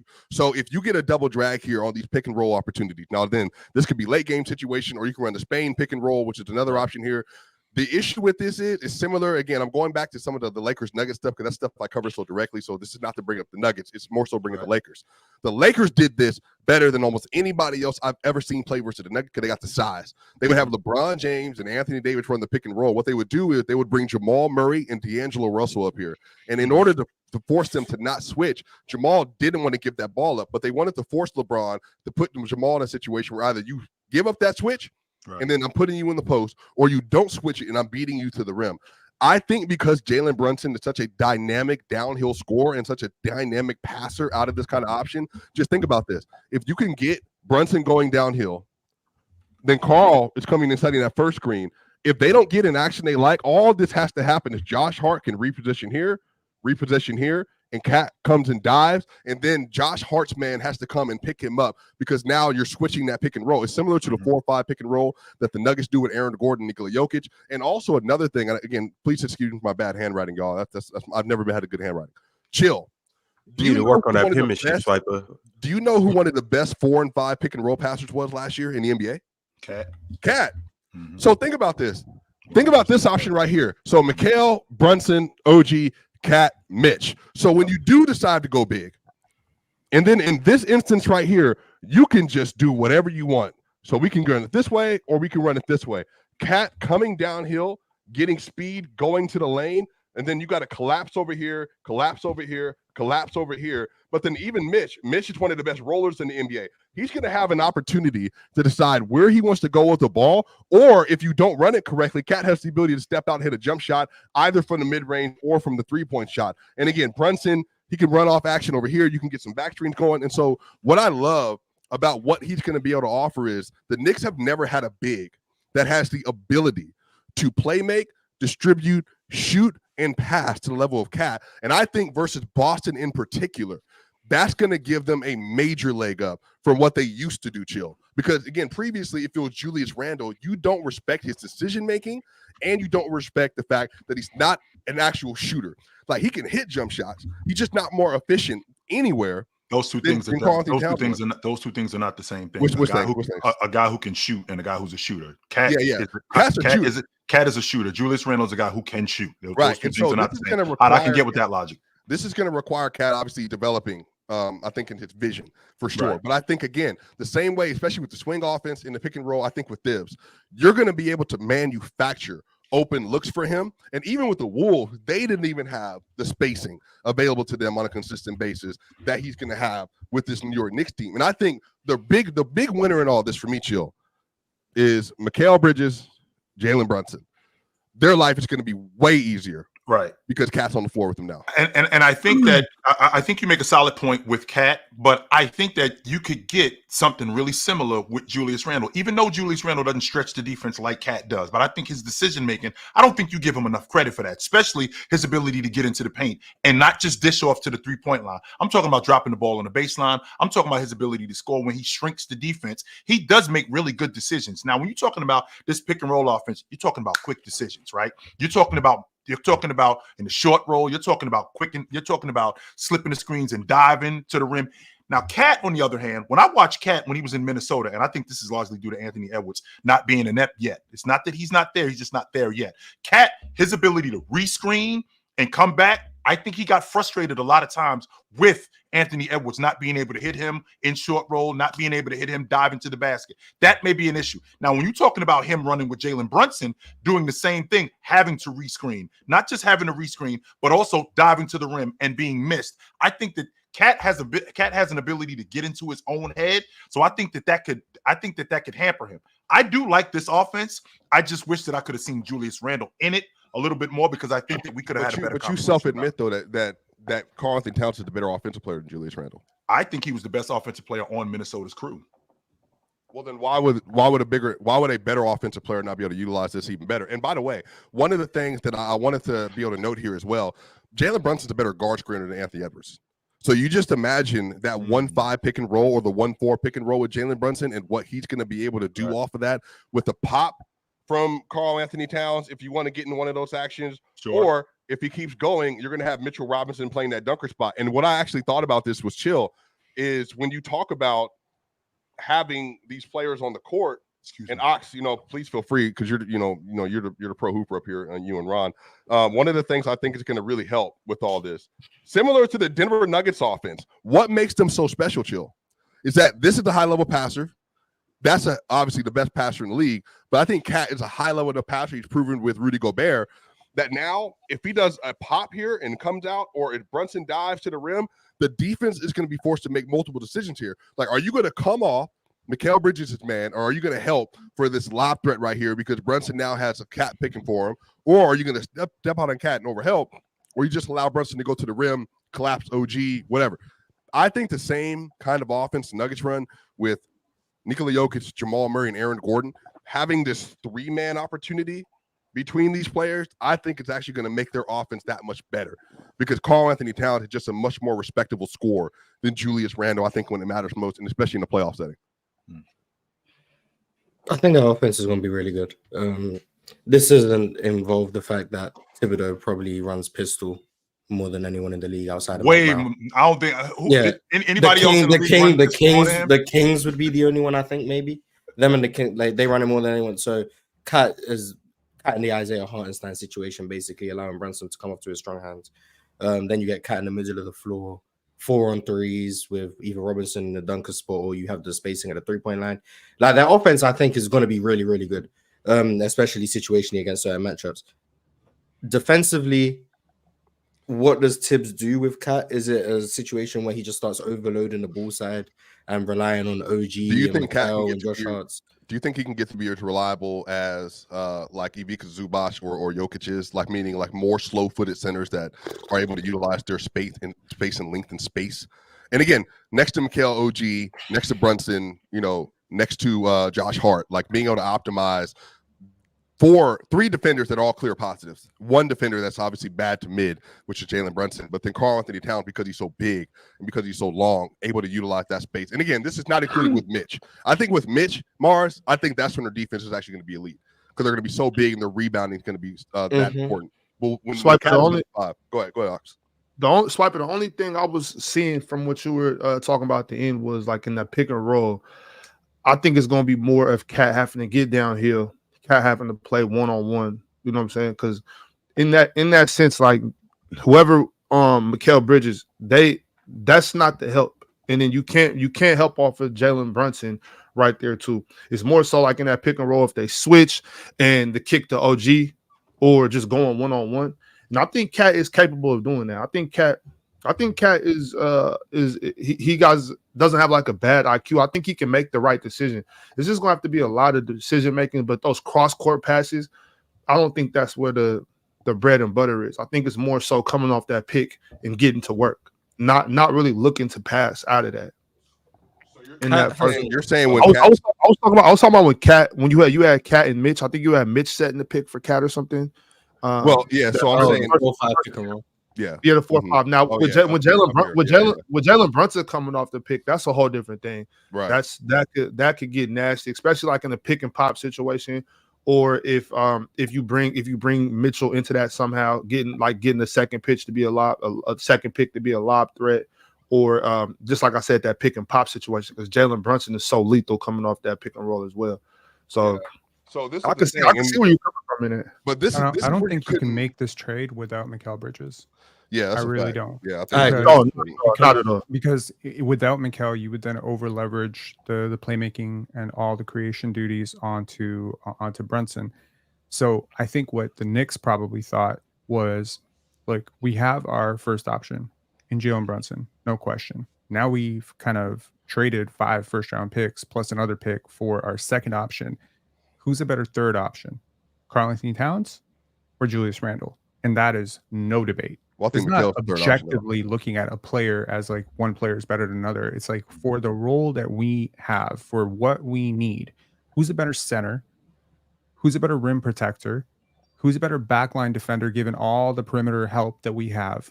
And who's a better space generator? I know, Chill, you hate the word space, but it is very important. No, it's not that I'm gonna keep going, Penn, because I don't hate the word space. I just think it's overblown. It's becoming a buzzword. I think it's that's all it is, Moss. Used. I think it's misclassified. People don't understand spacing. They don't understand what it really means. If you can't shoot a 3, you can't space. Which is just not true. That's just false. And that's not true. I'm sorry. Spacing is about shooting. It's not just about shooting. It's about creating angles for things to happen, right? So a screener, like the interesting fact about Jalen Brunson being a much better screener than Anthony Edwards or perhaps even Mike Conley, that creates space. Good screeners create space, right? So that kind of stuff is what I'm talking about. Good offensive rebounders create space, not in an obvious way. Good cutters create space. All of these things are creating space. So you could have a guy like Bruce Brown, Denver Nugget, ex-Denver Nugget, who created a ton of space without ever being a really good shooter. I think, in a weird way, even though I am very pro Minnesota because I'm very bullish on what Dante DiVincenzo is going to be for them, and maybe Julius Randle in a contract year is just going to be super motivated, and maybe I just don't like Karl-Anthony Towns as much as everybody else up here. But I think one thing you cannot deny is that Karl-Anthony Towns is much, much, much better for your overall scheme and your space than Julius Randle will ever be. And I'm curious to see, like, for Minnesota, it solves their problem too, because Karl-Anthony Towns is not necessarily a better second option. Well, he was. No, he is. He won that. I think that's also the other equation. He is. He has proven to be in the playoffs, and he is. I think when you have a player that's a more efficient player, a more active post player, I think he's still a good rebounder. He's not he's a good offensive rebounder relative to the NBA. And I think he's not like a passer, but I really can't say that they ever set him in a position to be like the connected forward passer or connected center passer.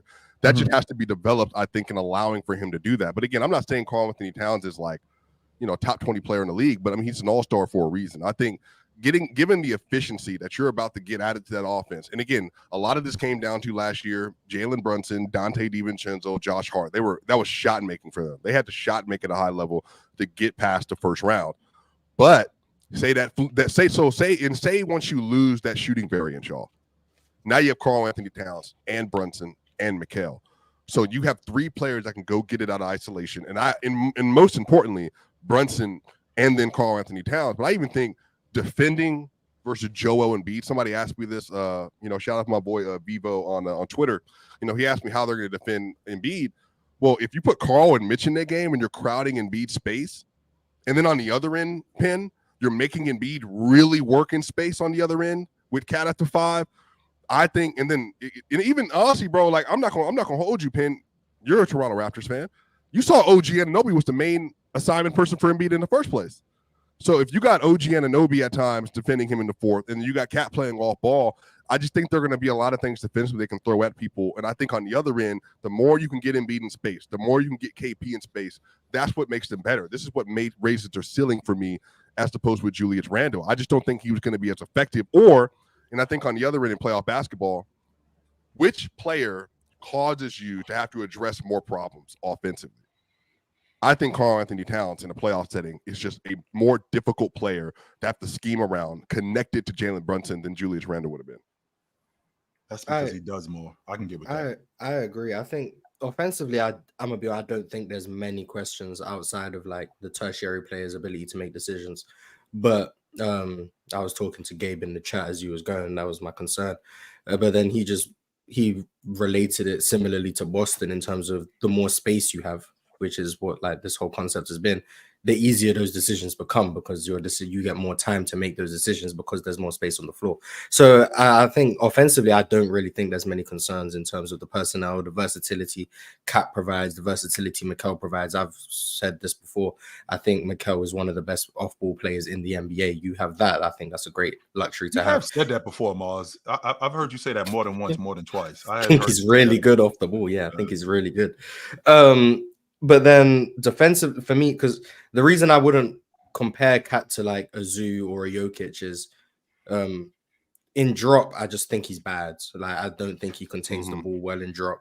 And I don't think playing at the level, I think, is probably how they're going to have to use him similarly to Jokic and then recover behind the play. But Cat gets so lost in space that's where I have the concerns. That's why I think he gets used as a primary on-ball defender, especially against bigs in the post. It's not because I think he's a good post defender. I think he's serviceable. I think he's just better at that than he is guarding away from the ball and having to guard these actions where other teams are going to run actions off the ball too. Philadelphia are going to run actions. Boston are going to run actions. And he's going to get lost in all of that space. And I think that's where he struggles. So you end up having to put him in the action because he's better at that than he is off the ball. But when he can only play at the level in pick and rolls, and you still have to rely on him to recover out to shooters, or because OG is going to have to pick up, he's going to tag rollers, and Cat's going to have to get to the strong side corner, etc. Doing all of those things is where I think you might lose Cat a little bit. And then if you go with the double big lineups, Mitch is someone who exclusively has to play drop, and then you're going to have Cat still off the ball, or you're going to have Mitch doing those off-ball responsibilities. And he's not exactly an off-ball rim protector. His main value defensively comes from his size at the rim. If he's late on these rotations, he's not really going to affect a bunch of shots. So, like, that's where the concerns come from me. And also, Jalen Brunson is just lacking in size mainly, but in isolation, he can compete. He actually draws a lot of offensive fouls. Shout out to Jalen Brunson.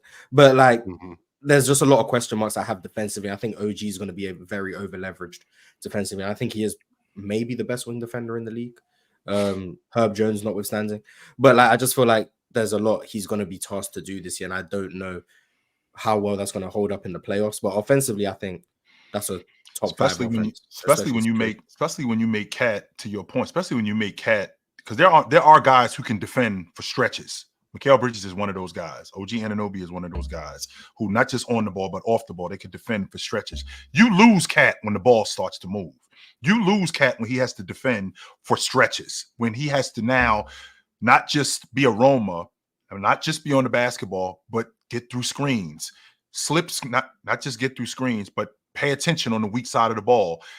When you have a team like the Celtics who do move the basketball, you can exploit mismatches like Cat, where you can make him defend for stretches, and that could be a problem for the Knicks. Offensively, I worry about his quick decision making. We all talk about spacing. To your point, Penn, when you talk about spacing, if I got a big guy who can knock down a 15-footer, now if you're in the dunker spot, that does create spacing. And the reason why that creates spacing, because you can't just sit in the paint. You have to come guard me. And now what that does is that expands the offense even more, especially when we're in the half court offense. If I can get downhill and crack the ball out to the long ball line, because I can play in the mid range, that creates spacing. You guys, I think people, when they hear spacing, they immediately think just a guy at the long ball line. No, that's not what I'm talking about. I'm thinking about a guy, and I'm thinking about what Rudy and both Rudy and Cat did, because Cat cannot just knock the long ball down, but his game started at the 15-foot line. That's where his game starts. And because his ability to shot fake and get to the rim, you have to help. He's able to drop the ball off to Rudy on the baseline. He's able to drop the ball off to Alexander Walker in the mid-range or even at the long ball line. That's spacing right there. Just because guys can shoot the long ball, that doesn't necessarily equate to spacing. There's a number of different things. Are you saying you don't think the Knicks outright will have better spacing with Cat? Well, I watched again that stat that I told you about Julius Randle in the paint. I mean, they had Mitchell Robinson, and the spacing wasn't terrible with Mitchell Robinson. Well, we know playoff spacing is not the same, though. I mean, if No, that's it the case, isn't. Denver No. had plenty of spacing until they didn't, and then they were crowding Joker with Nas and Rudy and Cat. You know what I mean? Like the reason why they had the best offense in the league when that starting five was on the court with Aaron Gordon. To your point, Swiper, there's a reason why they had spacing. You got to be able to knock down shots. I mean, and Joker wasn't knocking down shots. That was one of the major reasons why the spacing got the way it did. No, that's same not reason. Phil. That's 100% why. Rudy, well, the best rim protector in the league being tossed with Aaron Gordon also does mess things up. That's what I'm saying. If they played a different scheme, like that they had two bigs and one was, for instance, if Evan Mobley, for instance, if he played next to Joel Embiid, your spacing's different. Everything's different. Like you don't have the same level of spacing that you once thought you had. I think the difference with Cat is having Cat on the court, though. I think he optimizes your spacing because he is just a better, more overall impactful scorer on a per possession basis than Randle. And what happens is the threat of his existence on the court.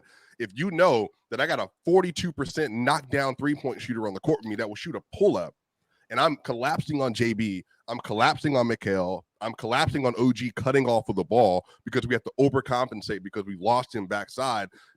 Everything is just different now. The whole board looks different. And I think that gives you more easy access to the rim.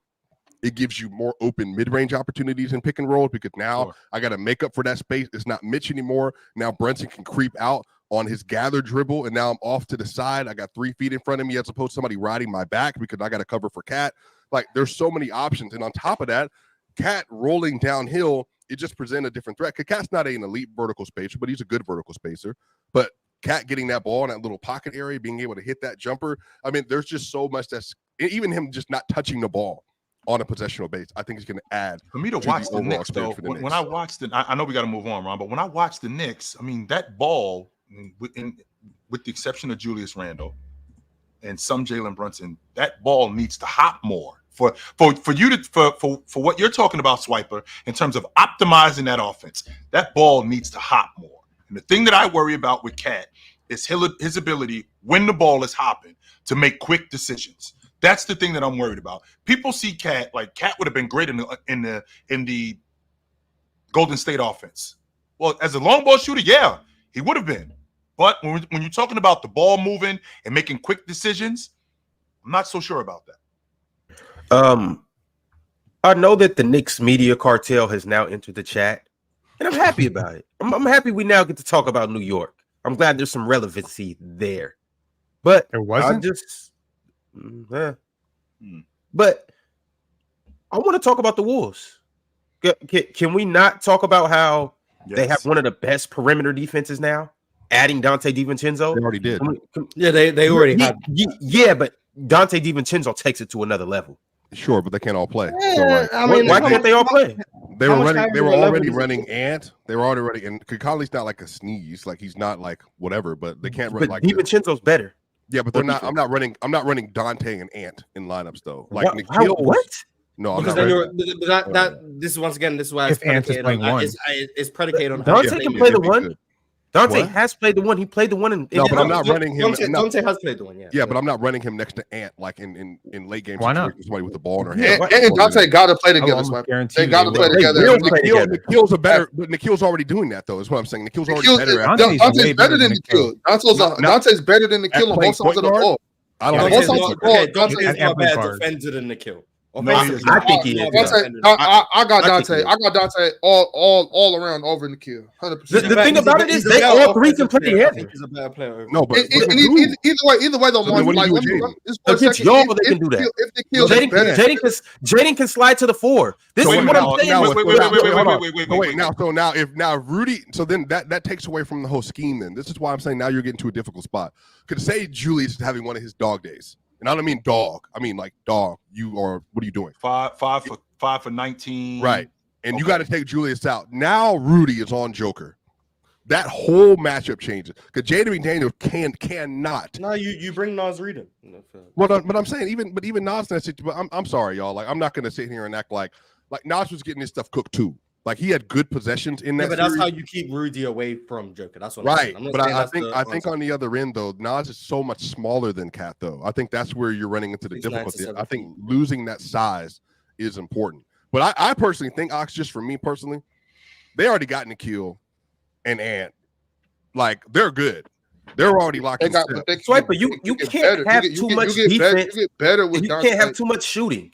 Like that. That's something that you can never have too much of. But the West for me Dante's still better though, Swiper. Like he's still Dante's still better than Nikhil. And like I was saying a second ago, even if Nikhil is a little better on defense, it's not a gap to where you play him over. Dante is a hell of a defender. But so at least I'm more than comfortable having him on. And with that being said, just because you might choose him to play first, there's still minutes for Nikhil. It's a very long game. 48 minutes is a lot of basketball. Credit because of his size more than anything. I think Dante's ability on ball is. I don't think there's much of a separation, and I think his ability to close out on ball. But I'm saying, like, I don't want to take too much time here. But again, Nikhil is about 6'5.5". Yeah, I don't and think he is like extremely long. He's very physical, and he's extremely aggressive. That's what makes him such a tantalizing defender. Dante he's not all of that to the same level Nikhil. I think Nikhil, if he played higher minutes, would be like on an all-NBA team defensively. Like he's that good. The problem is I think. So where's the separation then with Nikhil and Dante? This is what I'm not trying to turn it into. I'm not to be one of the 5 best. Yeah, all NBA is different. There's only and that's what the measuring stick is. That's what it sounds like. The measuring stick here is. Well, I'm not saying because there's only 2 defensive teams, and let's be honest, 7 of the spots are going to be taken. I think he's basing a lot of this on what Nikhil did against Denver, and I don't think that's necessarily all Nikhil. I mean, it's easier to be a great perimeter. Hold on, it's easier to be a great perimeter defender when you have Rudy Gobert back there, and you got Anthony Edwards and Jaden McDaniels flanking you. One of his teammates is, in fact, one of the best perimeter defenders in the league. He is. Mars, you fight that? Do you fight that? No, I agree. Great defenders make your life easier. Jaden McDaniels is a better defender than Nikhil. Rudy Gobert makes every perimeter defender's life easier.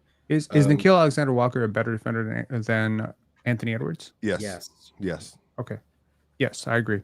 But some people trying to tell me Ant's a top 20 defender. So I'm just. I've heard that. Yeah. That's what I'm saying. They all on the same team. I'm not trying to turn it into who's the best perimeter defender. We all know Gobert's probably the most important defender, and Jaden McDaniels is the best perimeter defender. But these guys are all playing together. That's what I'm saying. That's why they're so scary. Swiper. And once again, I don't know what the rotation is going to be like. Anthony Edwards and Dante DiVincenzo don't have to play together. Nikhil Walker and Anthony Edwards don't have to play together, but they all will play at some moment in time during that game. And if one of them is exchanging for each other, the drop-off's not far. I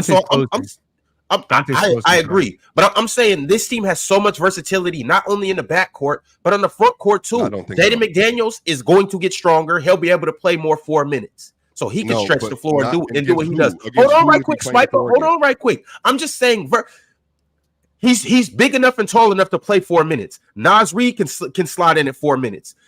Julius Randle can play 4 and 5. So you can run lineups where you have Julius at the 5 and Naz at the 4. That I think that's scary. Both of them being able to grab rebounds and push the ball up the floor and being able to stretch the defense out and do certain things that they do. This team is just very versatile, and I like the lineups that they can roll out on the floor and how they can play together, not only offensively, but especially defensively. You got Rudy at the 5. You can still slot Naz at the 5 or at the 4. You can still slot Julius at the 4 too. They just to me, the versatility that the Wolves can roll out is very scary. Imagine this is a Kevin Durant plays a power forward a lot. Harrison Barnes was playing the 4. We've seen a bunch of guys that are shooting. We see a bunch of guys that are small forwards play the power forward. Jason Tatum plays the 4. It's really not a big deal. Like Jeremy Grant plays the 4. It's a lot of dudes that play the 4 that are really not power forwards. That's just how they play ball today in the NBA. Jaden McDaniels 100% can play the power forward. He's 6'11". Like he can. We all agree. He could be 6'8". Chill. He could play the 4. I don't care how tall. It doesn't matter. Some rebounds and concerns, but like other than that, it's like he can play the 4. And I feel like Swiper's looking at the Wolves a lot more pessimistically than he's looking at the Knicks. I feel like because it's the Julius Randle effect. That's all it is. It's because they got to see them boys. That's why. It's because you got to see them boys and you not happy about it. That's what it is. I haven't brought up the matchup with the No, Nuggets. Swiper think it's the other way around. Swiper happy. He think they just ducked that. I haven't said a word. No, the Wolves are definitely. I know you ain't saying nothing, Swiper, but we know what's up though. The Wolves are definitely a worse match. Like they're worse at matching up with the Nuggets now than they were 4 days ago. Like I think the cat iteration of the team I think was a better Nuggets matchup than this team. But like just in general, I feel like there is reasons to be optimistic about what the Wolves can do. I think Ron outlined a lot of them, but I think that's I want to like backtrack on when I said throwaway season because I feel like that makes it seem like I don't think they can be good. But someone, I think it was Drinking Water in the chat, said experimental season sounds more fitting. I think that's why I agree with.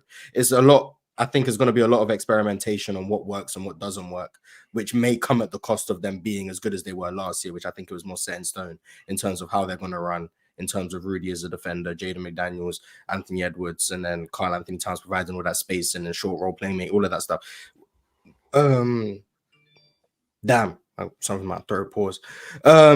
But this season, I think is more experimental. Focus, Ron. I said pause. I don't know what you want to do. Like, Focus, Ron. Keep going, Mars. I adjust that instantly. But okay, I'll host. But like this season, I think is more experimental, which is why it may lead to maybe not as much success in the postseason or the regular season. So even if it does get clipped of me saying it's a throwaway season, I want everyone who's watching now, the 1,600 people. Oh, I'll say I'll say it's stronger than Mars. I don't think they're making it past second round. I understand where Mars is coming. Wow. I mean, I wouldn't be surprised. I mean, it's all matchups. I mean, I think if they play Denver 10 times, I think they might lose 6 of them, like, or 5 of them. Like, they might have not made it past the second round this year. So, like, I don't judge how far you go as the measuring stick for your success. It's about because the playoffs is all about matchups. Do I think Dallas are a better team than Denver because they were on the other side of the bracket? Not necessarily. They may. Where would you, in terms of personnel and adjustments, do you think they're like the Thunder? Do you think the Mavs have more versatility than them now? With the addition of Najee Marshall and Derek Lively taking, hopefully a second-year leap, and then you got Quentin Grimes. I don't think the Mavs are particularly versatile. I just think they're so good at what they do that they're a hard team to beat. But I wouldn't call the variety of ways in which they can approach offense and defense, I think, is more one-dimensional than what I think the Timberwolves could throw out. But this is very highly predicated on the Anthony Edwards offensive leap in terms of playmaking and decision-making. If that doesn't ascend in the way I think the Wolves are hoping or they're trying to mold him into, that chill host that would eventually make him better than if that doesn't happen this season, which he's 23, I'm not saying it has to, but I think that's what's going to overall limit their ceiling too, because Karl-Anthony Towns could take some of that burden with the spacing, with the passing ability, with the driving. I know there was the offensive foul stuff, but like that's still an extra dimension. Also, not to mention when you have a 7-footer out there who shoots as well as Cat, that's just a mismatch problem, which is why he's so often guarded by wings. But then you get to the 1.07 points per possession in the post that Swiper alluded to. Karl-Anthony Towns is just a walking mismatch problem. Now, the consistency issues and the defense and the fouling, like there's problems. But the mismatch stuff is always going to be there. So you don't have that with Karl-Anthony Towns anymore. Julius Randle can replicate some of that in terms of the post presence, I think, not in terms of the efficiency, but in terms of the physicality, the bruising, the mismatches. He can do some of that. And I think he did a better job of that last year when he was healthy. But I just feel like it's relying a lot more on stuff that isn't guaranteed in terms of the cat playmaking, the Julius Randle consistency, the Jaden McDaniels being stronger and the offensive leap he has to take. And then I don't know how sustainable Dante's shooting is. He made like the 3rd most threes in the league last year in ways that he hadn't really shown before in terms of off the move, off the catch, off the bounce. I hope it's sustainable, but there is a world in which he falls back to like 36, 37%, and the volume isn't as high because of opportunity and stuff, which can also be a concern. So like, that's why I say experimental season. All goes right, they might be in the same spot as they were last year. If things go wrong or they just don't progress how they expected to, could be a first round exit, could be a playing team in this stacked West. So I think the Wolves. I just think Julius, the thing that made the Wolves so good, again, what got them past the second round, when they ran that stupid flex option on the left side. Chill. I watched for the entire top of the third quarter, basically. I'm sorry.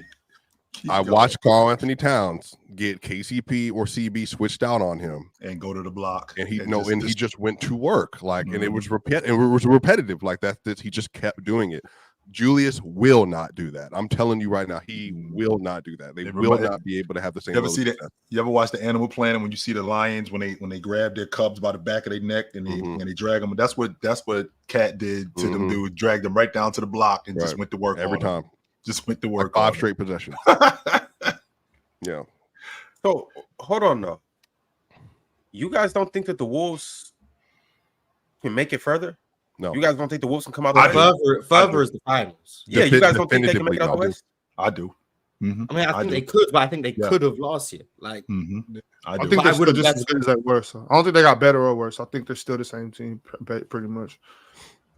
I mean, like not the same. Obviously, not the same exact team. Like they're not going to do the same exact things. But as far as like how far they go, I don't see them winning the championship or winning the West. It's no big deal.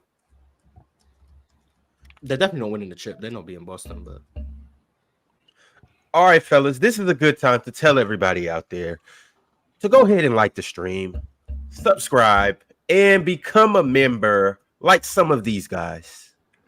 Cobra Son of Raditz, Arch Prime, Arch, just Arch, GDH, DG, Kendall Daniels, Hutton Gilgores, and Multi Kenny. Those are the Hall of Fame members. Those are the guys that we put on a pedestal because, well, they are just quite simply the GOATs here at PC. So if you're going to become a member, be like them and become a Hall of Fame member. And salute to all of them. Shout out to everybody that sent super chats. We're going to read a couple of these. Salute to everybody that's in here. It's been a good show so far. It's obviously been a crazy weekend, and we still have more to talk about. The WNBA playoffs have kicked off. Want to talk about that a little bit. There has been some contracts extensions and some signings and stuff like that. Want to get into that, and it's been media day, so it's been a couple things swirling around the internet as well. So we're gonna get into a couple of those things. You ranking the Atlantic? Mars, you ready? You ready to talk about Marina Mabry, Mars? I ain't watched the playoffs since that 17 games, so anything that's happened, I ain't seen it. So me neither. Okay. All right, hey, and Penn, we'll get to the Atlantic later this week. We're not gonna have enough time to go through every team and do all of that. But I mean, Mars, it's 5 days in the week. Atlantic. It's 5 days. Two times in a row. It's 5 days. It's five days in the panel. The Atlantic ain't going nowhere. We was meant to do the Atlantic, and Ron just switched it to the Pacific randomly. And now we're not doing it. Yeah, and now we're not doing the Atlantic. No. We're supposed to do the Atlantic, and then you switched it to Derrick Rose. Derrick Rose. And then the next show, you switched it to the Pacific. LeBron James. With all due respect, Ron, Derrick Rose didn't need a whole episode. He didn't get a whole episode. We talked about it for an hour, and then we got into some other things. That's fair. But the Atlantic division needs a whole episode. That's what I'm saying. Yeah. Like, we're not going to be able to squeeze it out in an hour and a half. Yeah, he said 12 minutes per team. We already talked about the Knicks, Ron. We're already 1/5 of the way there. We'll get there, Penn. We'll see you later this week, and we'll make something. Run a hater. That's what I realized. Run a hater. Atlantic division only needs like 25 minutes. So.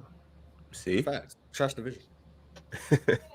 All right, y'all. Well, we got a new member. Well, an old member that re-upped his membership. His name is Gandhi KV2. Shout out to Gandhi. Huncho sent through a super chat, and he said, shout out to Did I Lose to Dion Town for saying Bama was going to get whooped. Remember, chill. When we look at schedule, it says L, not quote unquote, they were close to winning. You know the dope thing about Luncho? Like, he'll send super chats. That's dope. Thanks, brother. We appreciate you. And for the record, Georgia outscored Alabama 28-10 in the second half. That touchdown ended up ending in it. Did they win? No, they lost. Yeah, they ended up losing. We outscored them in the second half. Did you outscore them in the game? Yeah, no, they lost. That touchdown killed them. Yeah, that hey, I won the fourth quarter by 40 points. Oh, we lost by 7. I mean, yeah, that touchdown killed them. That game was crazy. A lot of people, it was for sure an instant classic. A lot of people were saying that that's one of the best. That was a great game. Football games that they've ever seen. That was a great game. I want to shout out to the kid Williams. Swiper, what's his first name? Not Jason. Here, hold on. He's one more time, Mars. One more time, Mars. I don't know how many times I have to say it. Say it one more time, Mars. It's cool now, man. No, forget me, I guess. Shout out to Ryan Williams. He's only 17 years old. in this 4-game sample size, he gonna be one of them. He is ridiculous. The game-winning touchdown that he had, where he caught it, he running, does a back step. The two defenders hit each other, stops on the dime, spins out of it, and then just runs it in for a touchdown. That was game. That's game that was over right crazy. there. Yep, Against the number one team in the nation. Yeah, game. He turned into Randy Moss and Reggie Bush in the same play. That was crazy, yo. And he also had some other crazy plays before that, and just in the other 3 games as well. He's going crazy. They're gonna see these. Mars, how did you know that? It's Mars. What you mean? I think they're gonna I've been see each wanting to other know this shit. How do you be knowing these certain little things? How you know that, Mars? What, someone's name? I think I seen it on Twitter. Like his name was going viral. I think I just seen. You said Ryan Williams. I think I seen stuff about the game. So I just remembered the name. But that's Mars is Slumdog Millionaire right now. He's on the hot spot. How do you know about this? Just some random memory connected. Yeah, it was just I guess memory retention from over the weekend or something. I guess I ain't watched the game. I'm not gonna like I did. I don't care about college football or whatever, but I remember. Eat your beans and toast, and you will remember things too.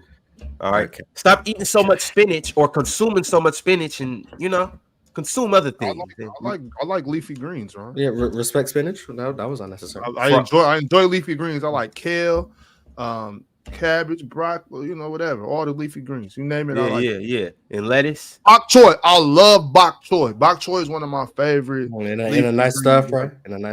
Bok choy clears and pho. I had some pho. I needed some pho bad yesterday, Morris. I had some pho. What? Killing bok choy. Pho, pho. Vietnamese. Okay. It just sounded wow. That's all. Not Hanzo. Not that stuff, Hanzo.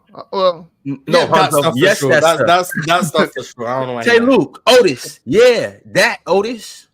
But Jay, bok choy definitely. Y'all eat some bok choy. Jay got game. Sent through a $20 super chat. He said, "R.I.P. Mutombo. Dub Knicks. Feel like our franchise is 50-50, but we lost our depth. With this trade, we became top heavy like every other Eastern Conference team. I'm just annoyed we didn't give this Knicks team a shot, or before the trade a shot." Wait, he said we did not. Yeah, he said he's disappointed that they didn't. Should they have rolled out that team? The Randle OG team were fully healthy in the postseason. No, I think they really. I was really excited to see that squad, bro. I think you know what, that might have a lot to do with it. I'm just kind of upset. Like I feel like I got robbed. I wanted to see Julius with OG and Mikal. I thought that squad was going to be hell. I don't think. And I just think that's soft. I don't know why. It might just be light skin. That's what it is. If they kept Dante, not you, Swiper. I know you're not swiping. If they somehow kept Dante, I would really, really like the Knicks to lose to Boston in a hard 4-6 games. Wow. That's how far it is, eh? I think Dante is the biggest deal in this trade. I don't think we understand. Dante is the biggest shift in this trade. It's not Julius and Cat. Them two can cancel themselves out. Like them two, it's like it's here with them on a day-to-day thing. One day Cat might be better, one day Julius. It's back and forth. But Dante, he's gone. I think he can. I think Julius Randle makes. Sorry, Joe. Tim Connelly built his Minnesota Timberwolves to beat the champions, right? Specifically, the team that he thought was going to be the best team. I think he's currently building his team to beat the team that I think he thinks is going to be the best team in the West, which is the OKC Thunder. And OKC's got depth. And now Minnesota's got a lot of depth. And they've got offense. I think the playoffs were a nice little litmus test for the Minnesota Timberwolves, a nice little trial to see what do we have, what do we not have. I think a lot has been made in this conversation so far about Cat's efficiency relative to Randle, right? I really don't think we're accounting for the difficulty of shots, the volume of creation that Randle goes through. I think Julius is by far the less efficient player, but he also takes the far more difficult shot diet. He's doing more complicated. That's a lot of self-inflicted stuff. That's his game. You can rail against it, but then don't let me hear you glazing Paolo Banchero and Cade Cunningham, who take a lot of hard shots. Why do you keep bringing up Cade Cunningham? He Okay, played for well, the Pistons. Paolo, I have similar problems with the shot diet. But that's my Paolo point. shoot. Glazed, Like, though. like what Yo, is Glazing? Where I'm He shot higher from mid range than he did from the basically from the rim. in the Yeah, finals. I've actually compared Paolo to Julius Randle directly. no, and I get it, but I'm saying there's value to having one person be that type of offensive player where they can anchor a second unit. You can just dump it down to them and get league average offense. I Whereas agree. with Cat, like with what the Knicks are doing, they're competing with the teams that they're against. Now, here's the question that I think maybe not enough people are asking about because they keep focusing on Boston. New York has to go up against Boston, but they also have to go up against Philly, and they also go up against Milwaukee. Mhm. Which of those Cleveland, three too. teams do you really like Cat as defensive center against? Like, Wait. which of those three teams do you Versus really Hold on, like? the can Bucks you say the three versus the teams again? Milwaukee, Uh-huh. Boston, Philly, Uh-huh. right? That's the Cleveland, top too. of the East alongside the Knicks, right? Cleveland, definitely. So if you're making a move like this kind of investment into Karl-Anthony Towns, ideally you're making yourself more optimally matched to the teams that you're supposed to face in the playoffs. The Knicks are not spending this kind of money and wasting all their draft capital to get out of the first round. No, they're aiming at championships. And in order to get a championship, you're probably going to have to go through two of those teams. Mhm. At minimum, you're going to go through at least one, but you're probably going to go through two. Well, just I'm go ahead and curious take- right now. Are they really, really guaranteed to beat the Indiana Pacers? Yes. Hear me What? out. Hear me out. Because you got Miles Turner. We talked about Karl-Anthony Towns getting lost in space, right? I really think that this is an underrated part of it. You got Miles Turner stretching the floor. You got Pascal Siakam, who's a very diverse offensive player. And you've got a speedy offense that is going to put Karl-Anthony Towns in a decision mode like way faster than he's comfortable with. I think Indiana is a sneaky upset now against them. And I really do think I agree with Ox's point where Dante is not being talked about enough, but he's a massive contributor. He was on the floor to close those games in the Eastern Conference. And I would argue he was like their best or second best player They on most of replaced him those. with Mikal Bridges, though. Yes. Who's better? Sure.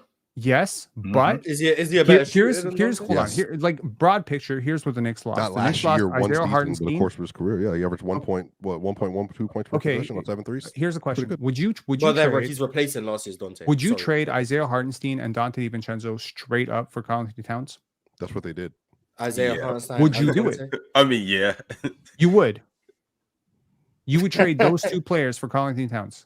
Well, they didn't trade Isaiah Hartenstein, though. I know they Wait, didn't. but I'm and saying that Randall, they and lost Randall's them, still on the team? In this type and of Randall's still on the team. Yeah, would of Would you course. make that deal? If they're both on the team, yeah, why not? Okay. I don't know. Maybe. I think depth is important. I think the Knicks found that out last year. The depth was really important. When OG couldn't go, they had nothing behind them. I But they don't didn't- trust anybody on that bench right now. I really don't. Deuce Miles McBride McBride? is all right, but Precious Achua is okay. Who you Quentin trust on Grimes? that bench? Alec You don't- Burks is gone. Bojan Bogdanovic is gone. You What don't do think they have can on that find bench another right bench now? player if they need to? They don't just grow on trees. I mean, Tyler Kolek, their rookie guard. Okay. And how deep is the Minnesota team right now? And they signed Marcus Morris too, if I'm not mistaken. Yeah, but Terrence think they Shannon waived about Jr. their Hold stealing on, we're not thing. even talking about Terrence Shannon I think they Jr. We're waived not talking him. about Terrence Shannon Jr. We We're not haven't talking about talked Rob about rookies at all. Dillingham. We haven't talked about any of the rookies. I think Terrence Shannon can contribute though, next year. Yeah, I mean, they got him at what, 24? Somewhere in the 20s, yeah, Mhm. somewhere in the 20s. And he's Okay. 24 years old. Yeah, So, he was so my top 10 point pick is, before. they also got Joe Ingles, right? I think Minnesota is deep. I think they're I really agree. deep, and I also think They that only you got could one- close They only got one potentially. legit scorer, though. That's the problem. They But only that's got not one. true. Who's the How? second? Now it comes down to how much Julius do you is not- rely- how not much a legit how scorer to reliable you? do you We- how reliable How does the Julius guy is your average- second playoff option, my bro. Julius is what? Swiper's thinking playoffs, and he's saying Julius Randle is not reliable. That's all I'm talking about. The Wolves aren't doing this for regular season. So, like, Here's the thing: in terms of volume of 3-point attempts, Julius Randle and Karl-Anthony Towns were like neck and neck last year. It was 7.5 versus 8 per 100 possessions. The percentages were totally like crazy: 31% versus 41%. So Karl-Anthony Towns, the more efficient, right? And historically, this is held up. And Cat's been a better player historically, and I get all of that. My question is: there's so many questions. One, Cat in New York. This is a pressure cooker. It's a big media market. You played your whole life on a small market team that had zero expectations. And last year in the playoffs, was the biggest stage you've ever been on in your NBA life. And I don't know how well he did in that he situation. did well. First 2 rounds, he did really well. He was The conference finals. he wasn't closed good, their but- series out. both of them. He shot 50% from three, I believe, in the first round. But He Swiper was- though, here's He the was thing: not I a would say $60 million player. Okay. you were questioning Dante DiVincenzo as a shooter last year. We're questioning Who, whether me? that's sustainable. Yeah, just a You second ago, didn't even know questioning whether me. I didn't even know who you were. questioning whether that was you just did it when Mars When I was about Mikel. Yeah. Oh, for But 40 he- shot 44. Yes, but No, here's I my think he was 40% on 8 On attempts. 15 attempts per crazy. 100 no, possessions. here's That's my what thing he though. We can equate that to Cat too. Cat might have had a pretty good playoff series last year, but let's look over the course of his career. Okay. Just okay. over the course of I thought you his- were questioning it's- his ability to shoot. Okay, Hold never on. mind. What's Is Cat's Cat best a season very ever? good playoff player? No, hold on. Cat's best season? Individually, what's his best individual season? 22? You think so? Maybe off the top of my head, maybe I don't know. Maybe this past season. Karl-Anthony Towns. I think he went 21. I think he went 21 and 8. I would this say year. I would say 20 off the top of my head. I would say either 22. Is 22 pre-Rudy trade? It is, right? Well, he had the 2018-19 They got year. Rudy last year. They got 2019, I would 20 say year. 2022 or this past season. Those would be the That was the two. year that they lost to Memphis So in here's the the thing. playoffs. Third I team would say All-NBA 2018, twice. 2019. I would say that's his Oh, best okay. season because he was a better rim protector. He was a better athlete. He was a little bit lighter, and he's getting to the line a lot more. And his shooting efficiency was just as good, if not better. So he's regressed substantially, actually. Where are you getting this regression from? Because I mean, literally since they got Rudy I Gobert, would argue Cat's a better playmaker. Okay. better drive, I'll yeah, tell and you- then I'll since they tell got you Rudy what the- Gobert, his numbers have gone down. But that makes sense. But the year prior, he which averaged numbers 25. are we focusing on? Because I think look, the Minnesota Timberwolves head office, like front office, is very analytically driven, and we know this based on their moves, based on the moves that they've made. Okay. In terms of if you're going to look at just point totals, I don't think that's going to tell the difference. I don't think scoring averages and rebound averages. But if you want to look at the true analytics of who Karl-Anthony Towns has been as a basketball player over the last 5 years, I would say there's a sharp decline. Okay. There's a sharp decline. Okay. Wow. In 2017, 2018, hold on. No. It's not just about VORP. Okay, but that would check too. It's about everything. It's literally about everything. His true shooting percentage went from 64.6 to 62.5. Okay, fine. You could say that's not a big dip, but It's that is not. And I'm not a true shooting guy. Well, the league has got more efficient too. So like, the league has gotten more efficient, relative and you've is- become less efficient. So I think that's okay. Then you talk about box plus minus. Okay, damn, his We're- highest VORP season is 2018. Damn. Okay, in terms of box plus minus, we had a 6 season in 18-19 where he was an all-star. We had a 7.8 season, admittedly small sample size, didn't play as many games. Last year was 2.5. 2.5 according to basketball reference is like not even it's not even an all-star. 3 is the cutoff for all-star. So again, it's not just playing with better players. His impact has been going down substantially over the years. And there's a lot of stuff that, again, this is a problem when someone starts paying attention to a player when they start winning. I watched Karl-Anthony Towns when he was losing because I was watching Andrew Wiggins, Canada, etc.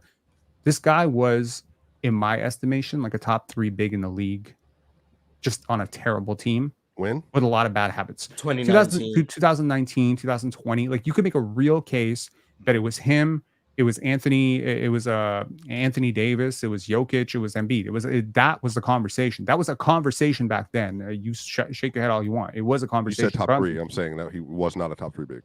Top 4. Giannis is also in the league too. Oy vey. Man, Okay, just say center and then you're fine. It's top 3 in the power forward. center. There Okay, you top 3 center. Okay, so but he's not in that conversation right now.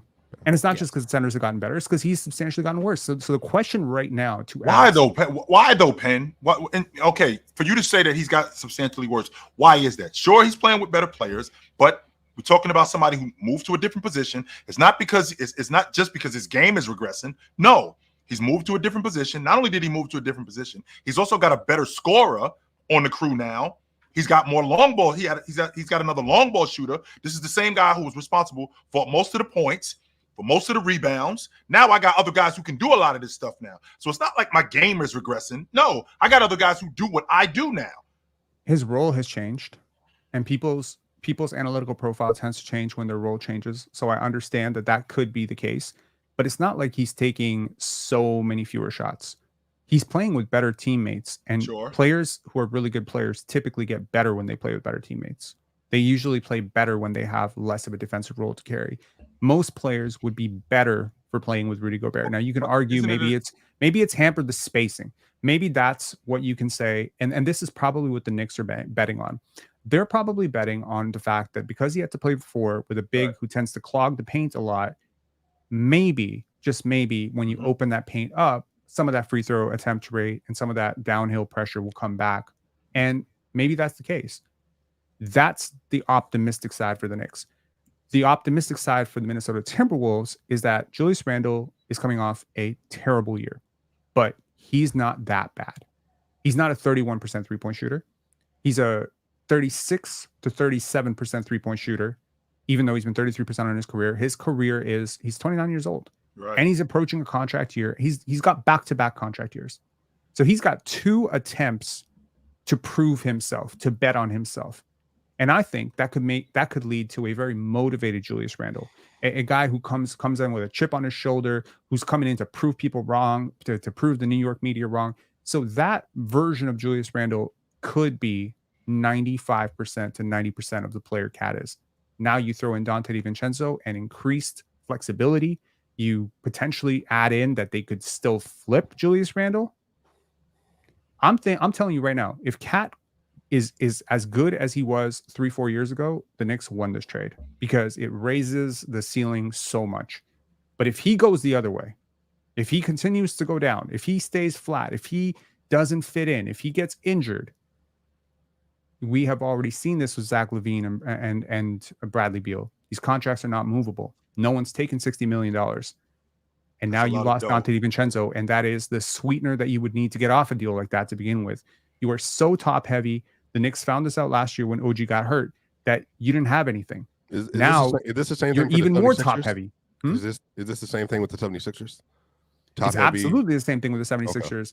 Okay. This big 3 stuff doesn't work anymore. It's a deviation of thought. This used to work. You get a big 3, you get your squad, then you get a whole bunch of role players. That does not work anymore. It doesn't seem to work. And the teams that are winning consistently are winning with their top 8, right? We just saw it. The Boston Celtics are deep. I think Sam Hauser is a really good bench player. I think Al Horford coming off the bench. They're a deep team. They were able to withstand injuries. You take into account Minnesota. They were a relatively deep team. You take into account Denver. The fall off has been depth. They don't have depth. They lost Jeff Green. They lost Bruce Brown. Now they lost KCP. It's just the depth is eroding. It's not your star player is getting worse. Jokic is standing tall. He's still the best player in the league. It's all that depth around him that is just fading away because of bad contracts. Overpaying guys because of bad contracts. That's not. Yes, that's Michael not Porter Jr. is a bad contract. And Jamal Murray, no cheat sheet for you, Swiper. That's a bad contract. Okay, just extended him too. They extended him to another bad contract. So he was on a bad contract when he was making 37. Yes, when they won the title. You could argue that he was very fairly paid in the playoffs, but in the regular season, $37 million for a player who's never been an All-Star team. Julius Randle was that who's bad often injured, who has an injury. So you think Julius Randle better than Jamal? No, I mean, dude, it's tomato. You could actually say Julius is a better player. You could say he's a better player than Jamal Murray. You could, absolutely, you could. Yeah. Who's a better defender? Jamal Murray was toast defensively. Defense. I'm not gonna lie. I've never brought up defense to argue Julius Randle in my life. Like, I'm not gonna lie, ever. Like, he's not even a positive for me in that end. Unless he's not a positive. Jamal Murray is an overwhelming negative on defense. Overwhelming negative? Yes, he is an overwhelming. Jamal Murray used to be a good defender, man. He wasn't he? He used to be. He was solid. Yeah, pre ACL, it hasn't been great. So here are the players. Hold on. Here are the players that are all making around the same amount of money in the league. So you have James Harden making 33.6. Is that a bad contract? 30 1 year, right? For 1 year? No, it's not a bad contract. They needed to pay him that. Well, he has two more years in his deal at 36. Oh, wait a minute, Swipe. But those situations are different. How? I'm leading up the name. They're on rosters. They're on team. Emmanuel Quickly's making 32.5. And they're building something. Hold on. The Emmanuel Quickly part. No. I'm not going to tell you they're building something. The Emmanuel Quickly deal is flat. It's flat, and he's 24. He's 24 going on 25. That 32.5 is going to meld into 17% of the cap by the final year. That is a very decent contract. I also had a shock when they signed Emmanuel quickly to 20 to that money, but when it became flat, it changed the equation. Because if that was escalating, holy shit, that's a terrible contract. Because it's flat, by year 3, that becomes a super move. Well, you said that Jamal on 36 winning a title on 25 on 27, 5 and 6 is a bad contract. So relative quickly to on a where Well, the no, league he was said in he said contract, based on what he yes. did in the regular season, it's a bad contract. 21 and 6 on 40% from 3 and 85 from the line and 48% from the field. I mean, it's pretty like it's like 4 players that did that. While being a net negative on defense. He wasn't a net negative. He was. So you're saying a net negative. You said a substantial negative. So a net negative, which is like Luka. Luka's like a minus 1.0. Is that like a net negative? Yes. Okay. All right, y'all. We gonna keep it pushing. We got a lot of stuff to get into in this last hour, so let's go ahead and make it happen. Make sure you guys are liking the video. Once again, shout out to our Hall of Famers. Merry Christmas. Shout out to our Hall of Famers: Arch Prime, Arch, GDHDG, Kendall Daniels, Hutton Gilgores, Multi Kenny, and Cobra Son of Raditz. All right, y'all. Let's go ahead and make it happen. To start things off, the Clippers just extended Terance Mann to a 3-year, $47 million deal. How do we feel about this, fellas? I don't hate it. I like it. That's a lot of money for Terance Mann. Shout out to Florida State. But Mars, you don't think he's worth it? I think he's making more than Dante DiVincenzo. I think. Yeah, he is. Bro, So what is that deal again? What is that deal again, Ron? I want to make sure that I heard you right. 3 years, $47 million. Right. So do you think that's a lot of money for Terance Mann? I mean, that's the same contract that Wiggins in Oklahoma City signed. That's the same deal. 3 years, $48 million. I don't think Wiggins is better, but what's that like 16-ish a year? Like 15 and about 15 for a rotation player who's solid. I mean, I don't hate it. I don't hate it at all. No, I don't. And on top of that, it's a very team friendly contract because Terance Mann at $15 million, he's the guy that you throw in the trade to make the money work. That's why that's why I don't hate that deal. Now, if it was a 3-year deal for like $65 million, I think we're asking a little bit too much. Who would you rather have, James Harden plus Terance Mann or Paul George? James Harden and Terance Mann. Okay, I'll take that. So the Clippers made the right move. Okay, I'll take that. All right, y'all. I'm mad swiping left because we're about to get into some Nuggets talk, but maybe it's better because we can have objective opinions on the Nuggets. But Mike Malone had this to say on Russell Westbrook closing games this season. He said, quote, and I quote, "When people talk about Russell Westbrook, no one really mentions defense. End of games, he was the opposing team's best player every night. He was on the opposing team's best player every night." For how long is the question? How long is Russ? If they're playing, I don't know, if they're playing Cleveland, how long is Russ guarding Donovan Mitchell? Is he guarding him for a possession? Is he guarding him for the rest of the game? Because again, when you're talking about closing games, last season, the 23-24 season, I watched Jason Tatum guard SGA for the last 5 minutes of that game, and he shut the door on him. Is Russ doing that night in and night out on other opposing teams' best player? No, he's not doing that. So the question is where is Russ? On top of that, are we actually sitting here talking about Russ as a defender in year 17? That's what we're doing, Mars? I just want to make sure I'm not losing my mind. The coach has got to praise. The coach has got to praise his new signing. I mean, he's not going to say his ass. Yeah, he's not going to be like, hey, I'm not going to lie, I don't know how Russ is going to fit in my line. Like, I don't think he's going to do that. But like, I mean, anyone who watched Russell Westbrook outside of the highlight plays where he blocks KD or whoever, I mean, primarily he was guarding off the ball, guarding shooters. That was his role. It wasn't an on-ball defender. That wasn't his role on defense. Now, did he take assignments late in games on occasion, and did he do well in them on occasion? Yeah, I think Russell Westbrook, when dialed in on the ball, can play good defense. He's very strong, very low center of gravity, strong base, physical, moves his feet relatively well. And then when he's all the way dialed in, he's got very good hands as well. Like, I think he is capable of taking those assignments. But do I think what he brings in that regard is enough to have him on the ball? I'm not on the court closing games all the time. No, but I think Michael Malone knows that too. I think he knows Russ isn't going to close every game for them. It will be situational. It will be when we feel like we need it, or when we feel Russ has it going, or when we feel Russ is a good matchup for this team, etc. It's not going to be every game we need Russ out there closing. But he's got to speak positively of his new signing. He's not going to say, nah, Russ just doesn't fit for real. We just got him for vibes. Like, he's not going to say that. So I understand why he said it. And he's not overtly lying I just think he's embellishing Russ's defensive value. But this is what Russ had to say about. Shout out to Mike Malone, though, for sure. This is what Russ had to say about prior situations and his past teams. He said they just didn't put me in a position to be unique. And I'm going to go ahead and play this audio so we can hear what Russ actually said. You guys let me know if you can hear this. It was unique. They just didn't put me in a position to make it unique. You know, I was in a position where I was playing not my position, and being able to be here and Coach Malone allowed me to be able to use my speed, use my transition skill to be able to make other guys better. Makes the game easy for everybody surround me, and that's what I love to do best. I think that's the mark of a good coach. Whatever you know how to do, we're doing that. Whatever you're not good at, we're not going to do that.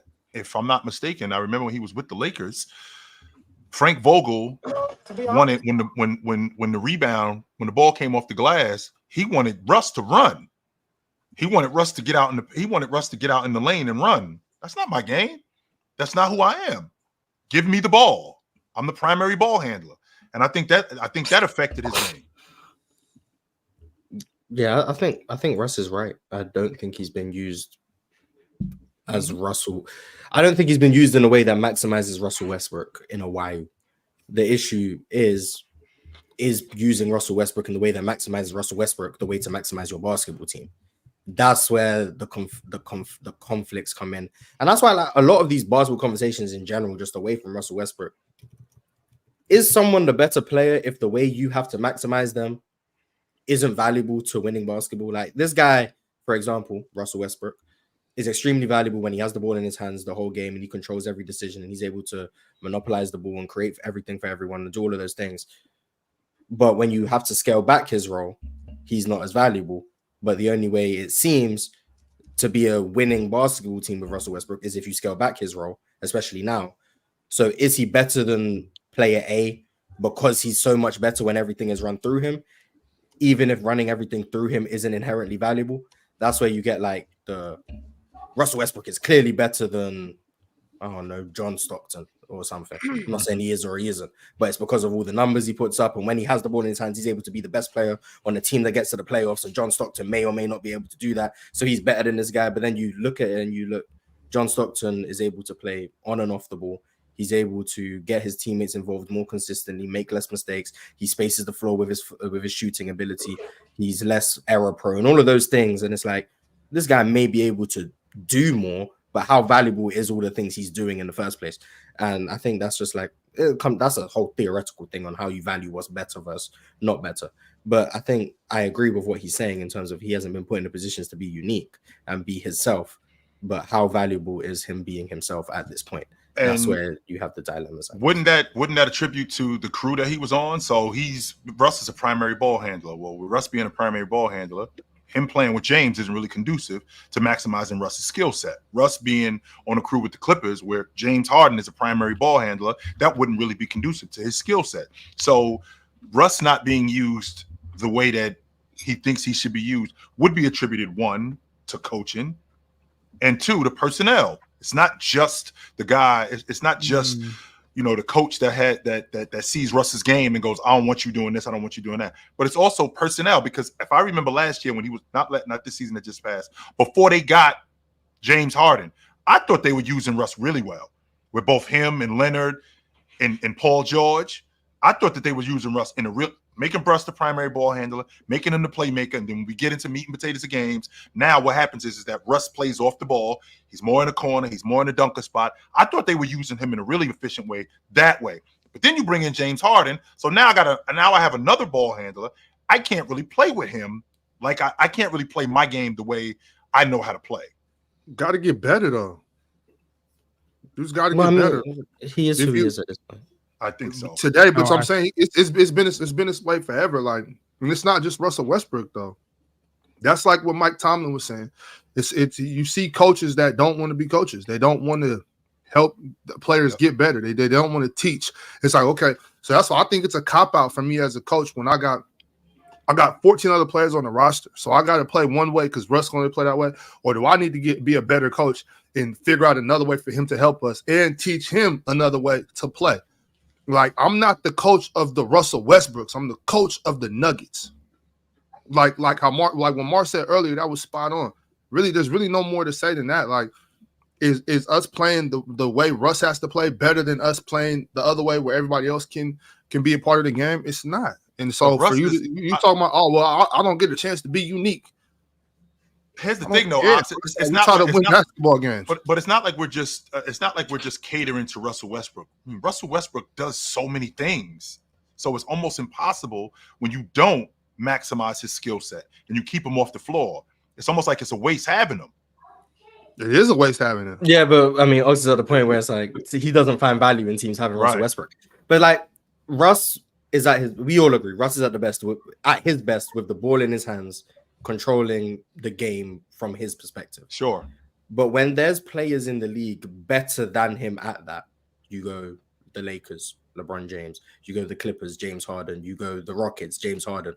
You end up then, it's either we use Russell Westbrook where he's at his best with the ball in his hands, but our team is no longer at his best because he's not as good at it as the other people on our roster, or we put the ball in the best player for that job's hands and we take away from Russell Westbrook, and overall, our team will probably be better, but Russ becomes a bad fit, let's say. Like the Rockets ended up having to go with this weird micro ball experiment to really maximize that. And when you look at it statistically, when Russ was on the court, they still weren't that good, even with that micro ball experiment. It just wasn't a great fit in Houston, despite the 27-7-7. I actually think Russ played pretty well and did his role the best he could, playing in the short role, being used as a screen, all of those things. I think he tried to adapt. It's just that's not really him at his best, and the team didn't really majorly benefit from that. Surprisingly, they were a better defense than offense with that situation. And then the Lakers, the whole world knew that wasn't going to be a good fit. I think Russ probably knew it wasn't going to be a good fit. Us on the panel knew it wasn't going to be a good fit. ESPN knew it wasn't going to be a good fit. The only person who probably wanted to believe in it was Skip Bayless, just so we could blame LeBron when it didn't work. But everyone else probably knew it wasn't going to be a good fit, and that's because Russ and LeBron, match made in hell. Really, it's just a bad fit. I actually thought James could make it work. But I was definitely delusional thinking that. Yes, 100%. The only time it's really worked with Russell Westbrook have been when he's played with the elite of the elite off-ball wings who score efficiently without many dribbles or touches. KD, Paul George. Those are the only times it's quote-unquote worked with Russell Westbrook. And that's because KD is probably the best off-ball wing we've ever seen. So he didn't require a lot of touches. They ran a lot of action for him off the ball. Russ could monopolize the ball, control possessions, find KD when he needed it. And KD was so efficient with his touches, it was fine and it worked. And they probably could have won that way if they built the rest of the roster well. And with Paul George, it was a similar thing to KD, slightly more dribbling, but ability to play off the ball, ability to come off those calls, attack quick, all of those things. And he spaced the floor at an elite level, so Russell Westbrook was able to thrive with the ball and do all of those things. But most rosters in the NBA, especially today, just aren't conducive to Russ being the main decision maker, which is why I think Russ's value is so much lower than his talent level. I think Russ is still one of the most talented players. One of the, I don't know how many names I would actually put out there. Russ is a very talented player still, but how valuable is his talent for the modern NBA? How viable is he? And I don't know. That's a question that GM's got to figure out. I don't know at this point. All right, fellas. Speaking of talented players, one of definitely the more talented players has spoken about this NBA season coming up and his plans for that season and how he sees things panning out. He goes by the name of Zion Williamson, and he had this quote on what fans should expect to see from him this season. He said, "I'm out for straight vengeance." Big season coming up for Zion. Vengeance on who? Yeah, who you first and foremost, you're the one who's been in and out of the lineup for the last 4 years. You're the one who has crippled your team. So it's not like people are making up narratives about you. You're the one who was out of shape. You're the one who has to get in shape. Who are you getting revenge on? It's not like somebody did you wrong. You're the one whose body breaks down. You're the one who has to be put on a diet. You're the one who has to do all of these things. You're the one whose game has to improve. Who are you avenging? You're avenging people, or you're avenging yourself. You're the one who created all of this. You are. So I mean, you're out for straight revenge on who? Po' boys and gumbo. Right. So Zion said this on what he expects from himself this season. He said, "I want to be one of them ones. He said, one of the key turning points in this season, and honestly, for me as a man in my career, I'm telling myself I want to be a player that has a high level of greatness, one of the greats. In that big moment, I didn't show up. Talking about the playoffs last year against the Lakers. Mm-hmm. Well, that was the playoffs against OKC. Well, yeah.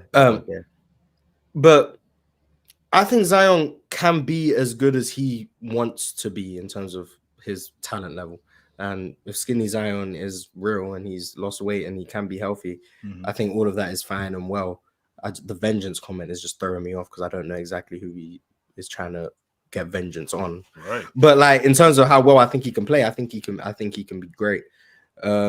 Curious to see the fit with DeJounte. But overall, I think Zion has shown when he's available. And then I know it took me a while to really give him the flowers he deserved. I was definitely low on Zion. But like, there's nothing you can do with him. I mean, even now, he's one of the best offensive players in the league when he's available. It's just he's not available at the wrong times. Like even last year, he was available. I don't know how many games he played exactly. I want to say it was above 60. He was unavailable at the worst time possible to be unavailable. Similar to Kawhi Leonard from last year. Kawhi Leonard was available last year. Just became unavailable at the worst possible time to become unavailable. So it's like, oh, another year he was unavailable. I mean, no, he was pretty available. It's just bad timing. But this year, if he can be healthy throughout, I don't know if the Pelicans make the playoffs, but I'm confident Zion is going to have a really good individual season in terms of performance, production, all of the above. It's just whether or not the Pelicans will be good. And maybe they might not even make the playoffs. So once again, we'll see Zion going into year 7 with no playoff appearances. But hopefully we see it because I really want to see it.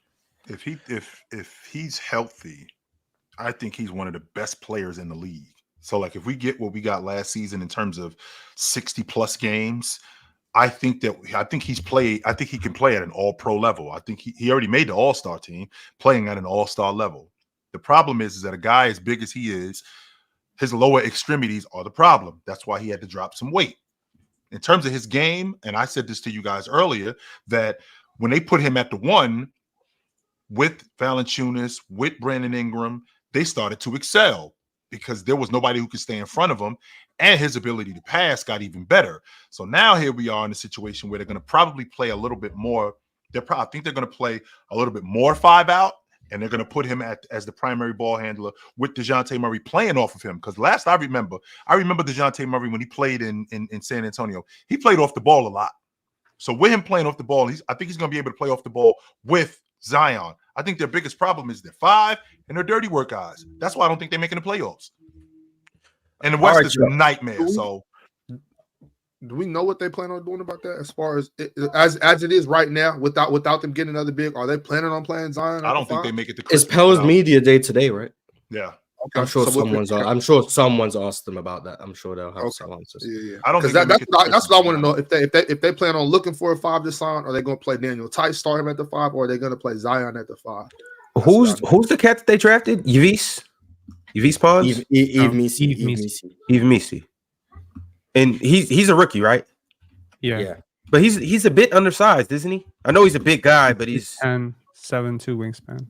Okay, well, potentially. Well, I don't think it's not even a question about potentially. He's gonna have to play.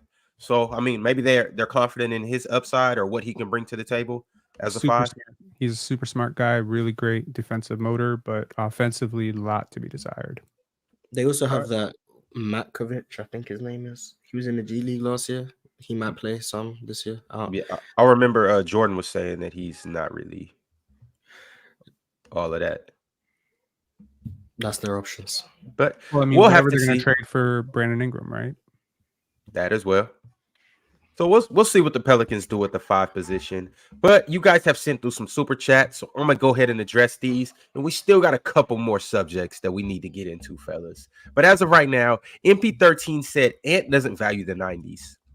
He's about to experience some real early 2000 spacing. He's about to be in hell in the half court, but he better learn to pass real quick or it's gonna be tough for him. I agree with the playmaker. He has to develop.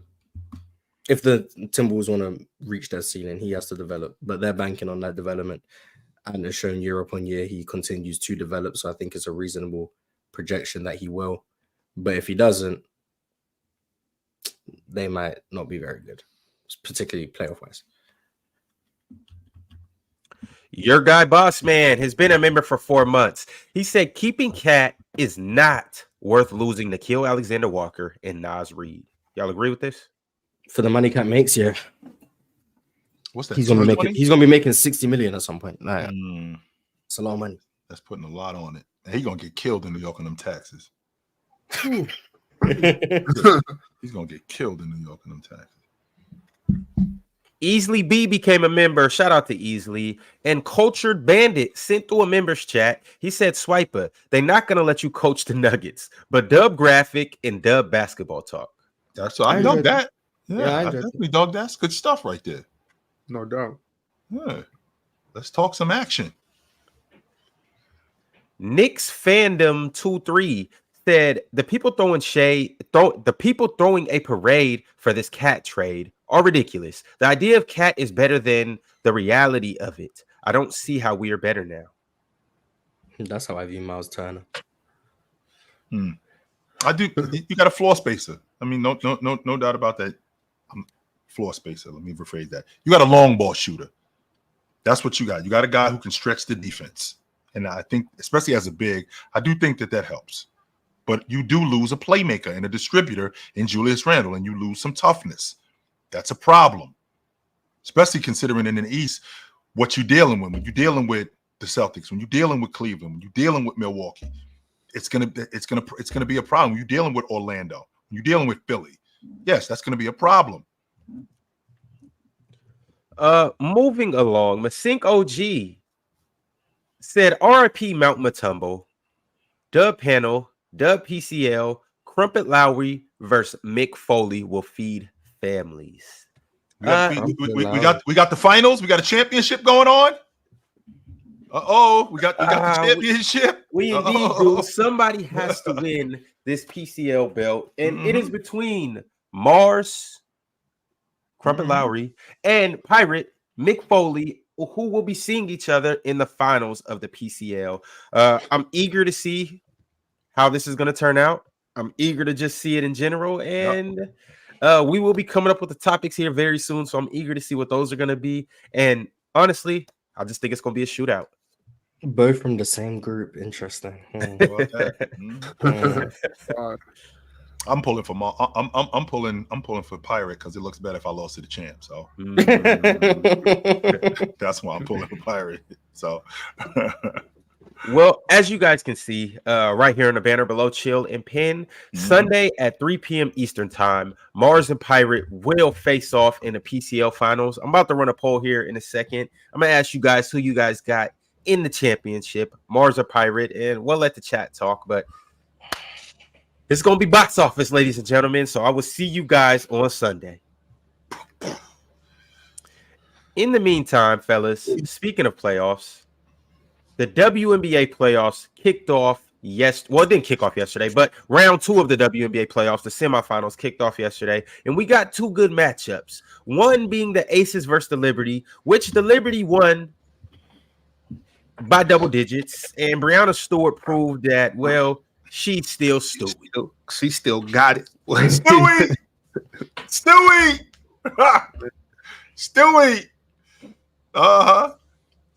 And I know that the other game, Mars, Penn. I'm not sure if you guys watch WNBA basketball. This Minnesota Connecticut series is a match made in heaven for me because I think it's great for dirty work. It's great for dirty work players. I love that. Fantastic for dirty work players. Even though I'm not a bit. Ox loves Mabry. She just got one of them. I just don't like her. I don't know what it is about her. Something about her. I just don't like her. But she's a ball. Nobody like her right now. I just don't like her. I don't know what. But Alyssa Thomas, man, this series is perfect for her, yo. For real. Nafisa, the fact that Nafisa doesn't get the ball in the last 2.5 minutes, she gets one touch in the last 2.5 minutes of the game. That's a problem. That's a huge problem. They was all over her, Chill. That was all over. And Kayla McBride, she was, she had hit some big shots. She was doing her thing. So, I mean, Nafisa has to shoot the ball more, I guess, down the stretch. But You can watch on that last play the way they shut that play down, the way Dejanay played, to where it's like, yo, you're not going this way. But then Alyssa on that screen, how she got back to Caleb McBride, like you're not getting this shot. And then Nafisa was locked up by DeWanna Bonner right there, and there was nothing she could do. That just shows. I'm telling you, this Connecticut Sun defense is better than the Minnesota League's defense. They're both great defenses. Great defenses. They're the 1 and 2 defense in the dub. Yeah, I know, but I'm saying like the Suns, they got a little more. And mind you, I know I keep saying this run, and I know, you know what I'm saying, we've been back and forth about this, but when they traded for Marina Mabry, it might have been a difference. It made them the favorites in my eyes. Fox, we haven't been back and forth about Marina Mabry and her impact on this Sun team. She is literally the perfect fit for this team. Yeah. It was almost like they got to do like a draft and got to basically go and say, hey, who do we want to choose as the perfect player? And it was Marina Mabry. She fits perfectly with what they do offensively and defensively, and just toughness wise. She brings that to the table too. She's a baller. This Phoenix team is scary. Or not Phoenix team, I'm sorry. This Connecticut team is scary. Something about her. I just don't like her, but I can't deny that she a baller, Ox. I can't do it, man. No, I can't. And I mean, you talk about defense. I just love how everything, and I said this to you last night, Ox, it looked like everything that Minnesota was trying to get last night. It was hard. Oh yeah. Now, Penn, if you watch the playoffs and you watch a team where you've seen everything that they get, nothing looks easy. Like every bucket, every time they get to the rim, every time they transition, every basket. I mean, Minnesota scored 8 points in the second half in the fourth quarter last night. 8 points. That's it. They shut the door on them. Completely shut the door. Kept the ball out of Nafisa's hands consistently. And the other thing that they didn't do, Ox, which really burns me, and I'm sorry, I'm forgetting her name, with the short haircut, with the blonde hair, Courtney Williams. Can she please get Nafisa the basketball on switches when Nafisa is burying that girl on her back? 3 straight trips. Throw the ball. She's begging for the ball. And they're getting the switch. They're getting the small on the block. And they don't get it straight to her. It takes too long. Like there was a couple times. The one time she did get it when Marina was on her, she just turned, bang, knocked it down on the. She's not wasting time. She's going straight to it.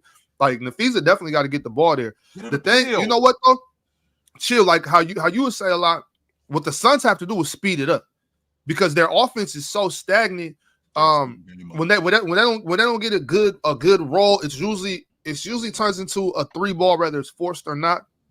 The Suns got to speed it up. When Alyssa Thomas is having the ball at the top of the key for that long, and they're guarding her like they guard Domantas Sabonis. They're just backing up.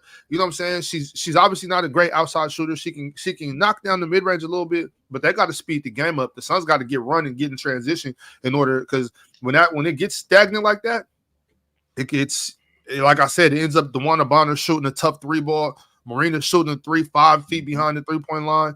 It's like, and then I want him to go down low to Breezy Jones a little more. I think she got a good matchup down there. I don't anytime if Nafisa's guarding Breezy Jones on the block, they got to go at her.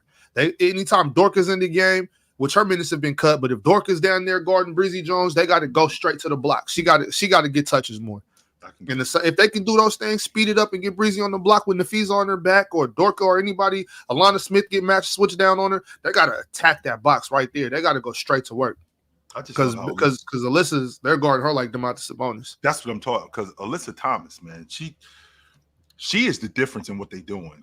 The fact that she can knock down that free throw, the fact that she can knock down that shot in the mid post, the fact that she can knock down that shot in the mid range, that's crucial for them, man. The fact that the defender that she is, being able to switch onto Nafisa, and then on top of switching onto Nafisa, when they try to get her in switches with Williams and she slows that up, she's great in closing out on the wing, particularly on the left wing. At the long ball line, I'm loving that, man. I'm looking at this defense and I'm thinking to myself, New York gonna have their hands full, because I'm sorry, Ox, Vegas is out of here. They gone. I told you the Liberty is out for blood right now. Last year it was a transition year for him. Courtney Vandersloot, Stewie had just got there. They had to all figure out how to mesh. On top of that, Sabrina just had to grow up.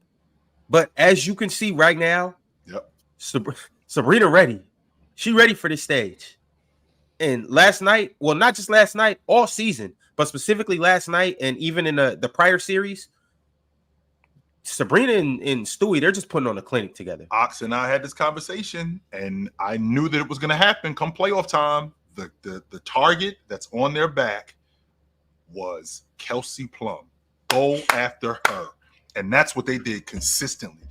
Hunting mismatches and not necessarily hunting switches. Whenever Sabrina had Kelsey on her, it was lunch. Go after her. Don't let her off the hook.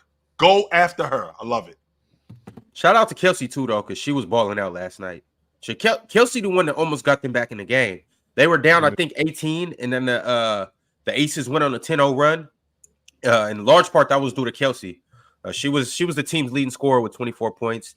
Asia did what Asia does. She didn't necessarily have her best game on the glass or defensively, but she had 21 points, 6 rebounds, 5 assists, a couple blocks. But I didn't see enough of that game. I didn't see enough of that game. But you ain't missed much. I'm happy I didn't see it because I would have been in here pissed. It was just a good old fashioned ass kicking. That's all it was. It's all right though. I mean, look, it looks like Stewie has a point to prove. You remember last year when she got the year when she got the MVP and Asia came and got at her. Now it's your turn, but I don't think Asia going out. Like, you know what I'm saying? That's one game. Asia not going out like that, bro. Come on, she's the best player in the world. She's not having this. And Stewie about to feel this next game. Y'all make sure y'all tap into that. Asia's going crazy. For sure. And game 2 for both series will be tomorrow. You have hold on, let me see what time it's going to be. All right, I'm sorry. I was giving this your plane ticket, Vegas. Y'all can go. Great to see you guys. It's great to see you guys. Thank you for coming. Have a safe trip home, guys. Cancun in October. Take care. It's not too bad. New York, not the team that can do it to him. Like the only team that can really do it to him is probably the Lynx, and I fear that Connecticut's probably finna take care of that pretty quick. Like the Liberty can't do it to him. Connecticut got something coming for them too, because Fee ain't just gonna score 19 every game. Shit, she better do something else.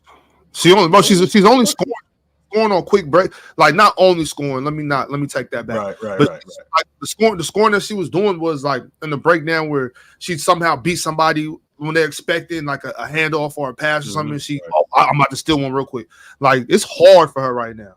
It's really hard for the Fees right now. DeWanna Bonner ain't no joke. Alyssa Thomas ain't no joke, but they're not just going. I gotta start giving DeWanna Bonner more credit for the defender that she is. I'm bullshit for real. I gotta start giving her. She's really long. That's what it is, because she's a beanpole. That's why I'm really not. That's probably why I don't really pay attention to her as a defender, even though she's so busy with the hands, and she's actually a lot more physical than I give her credit for. Bonner is a defender, yes, she is. My problem with her is that she's a beanpole. That was it. That's it. But she could defend. Yeah, well, shout out Cheryl Reeve. She is the coach of the year this year for the Minnesota Lynx, and she gotta make some adjustments on how they're gonna beat that stifling defense of the Connecticut Sun. But speaking of defense, the all defensive teams for the WNBA have been released, and this is who made first team. And not surprisingly, it's a couple people from the Sun and a couple people from the Lynx that are on these two teams. But first team all NBA all defensive WNBA team is Dejanay Carrington. Shout out to her. She's first team all defense and the most improved player of the year. You got Ezzy Magmador holding it down for the Storm. Not surprisingly, Asia Wilson. Then you got Nafisa Collier for the Lynx. And last but not least, Brianna Stewart. So shout out to all 5 of these ladies. They are very good defenders. Dejanay might make you have to be mentally tough to play against her, because she'll make you want to fight her. She is. Dejanay the truth. Yes, she is. You got to be mentally tough to play against her. Stewie! Second team all defensive WNBA is Alyssa Thomas, which that's not surprising. I'm actually surprised she didn't make first team, but shout out Alyssa Thomas. Then you have Alana Smith for the Lynx as well, Nneka Abumake, Jonquel Jones, and Natasha Cloud. Shout out Natasha Cloud. Yeah, Ox, he was talking to me about Easy. Seattle losing her was a big deal. Yeah, very big, very big. That wasn't gonna beat the Aces still, but it would have been more competitive if she played. Yeah, definitely would have been more competitive if she played, though. 100%. That was Alana in the all defensive team too. Yeah, she got second. That's fire. Shout out to Alana. I like that. All right, y'all. Back to these super chats. Oh yeah, and tomorrow we will be tuned into those games. The Las Vegas Aces play the New York Liberty at 7:30 Eastern time. Mm-hmm. And then right after, you have the Connecticut Sun playing the Minnesota Lynx at 9:30 Eastern time. They will both be on ESPN2. Y'all be sure to tap in because we're gonna be talking about those games on Sunday. Mars. But keeping it lit. Mars, you should watch the games this week. We good. Super chat from DeSarmo. He said, "Did you guys see Mike Malone's comments about Embiid's nationality? Was that Mike Malone or Moses Malone?" Well, Moses Malone has been dead for Are 9 you years. serious? Big xenophobic undertones that hashtag that fan base does not care unless it's Jokic being the victim. What they say? What he say? About I think the Olympics going forward. I think it was something like he's interested to see what team Embiid plays for. Something like that. That's heat. That's fire. That's what I like that. That's not xenophobic. Mm. Nah, I'm offended. That's okay. You could be offended, but he's just talking shit. That makes it xenophobic. I like okay, well Aaron maybe it is xenophobic, but it's still funny. I liked Aaron Gordon's comments about being snubbed from Team USA and turning into a Serbia fan. That was funny. And people got mad at him that he spoke about that. Like, I don't. Twitter's a weird place, man. He was just playing, all right. Like he didn't expect to be on the team, did he? Well, he said Steve Kerr asked him if he wanted to be on Team USA during the game. It's not like he just randomly called called him, and then he said Steve Kerr spoke to him about it. That's why he expected a call. It wasn't like, hey man, I'm not gonna lie, I thought I was better than KD this whole time. Like it wasn't that. It was like he asked me about. It was just in passing. They had a conversation, and Steve Kerr asked if he was interested. He said it was and he said, game, and that he didn't call him. The Warriors game that Steve Kerr that's over and asked him about how he feels about being on Team USA, and then he never got the call to be on Team USA. I mean, I don't think. I wonder how many. I expected to be on Team USA. Well, I mean, that's what he did wrong by expecting to be on the team just because Steve Kerr asked him if he was interested. The coach of the team said, "I'm serious. What the hell is right now, Mark? He's just inquiring. How many players do you think he said that to? You're interested on, and I think all of them rightfully would have then expected that he was being serious. Mars, that's like okay. So maybe if you've ever been like when you go to like a networking event or something like that, or like a mingle foray or something, and you talk to 30, 40 businessmen and a bunch of people, and then somebody's like, hey, you know what? I'll do this. Maybe I can help you out with this, and you never hear from him again. Absolutely, that shit happens every day. But I think the difference is if Jeff Bezos pulls me over and then says, hey, I ain't gonna lie, I like what you've been doing. How would you like to come be my assistant at Amazon? I don't know how these businesses work. And then he doesn't call me, I'm gonna be like, well, I expected him to because he initiated the conversation. Now, we were just talking in a group, and then it was that's just life. You could have chosen anything, and you chose an assistant. I don't know how this stuff works. You could have been the CEO. You could have been the CFO. Just give him a job. How about that? If Jeff Bezos said, "Yo, would you like to work at Amazon?" Point being, if Steve Kerr pulls him over to have the conversation, it wasn't like Aaron Gordon sought him out. Steve Kerr sought him out and was like, "Hey, how you feel about being on Team USA?" I think Aaron Gordon is well within his right to say, I thought I was going to get picked for Team USA. I'm expecting an invite. I feel you, but Steve Kerr probably forgot that conversation even happened. Probably, he was probably like, maybe I did do that. My bad, Aaron. He was probably like, my bad. I'm pretty, he was like, shit, my bad. How could you forget that you asked me how I felt about being on the Olympic team, unless you was drunk? Because you just tested. Nah, because you just tested. Steve Kerr wasn't concerned about that boy being on this USA team. He was merely just filling him out just in case LeBron didn't show up, just in case Kevin Durant didn't show up, just in case maybe Joel Embiid decided to go play for the Serbian national team. Who knows what would have been the case with him? He was merely just having a backup option to the backup option to the backup option. If we came with 4 Team USAs, Aaron Gordon would be lucky to be on the 4th team. He wasn't on the FIBA with team. all due respect, Aaron. He wasn't on the team. Aaron's dope. I like Aaron a lot. I really do. But come on, y'all. He knew he wasn't getting on that damn team.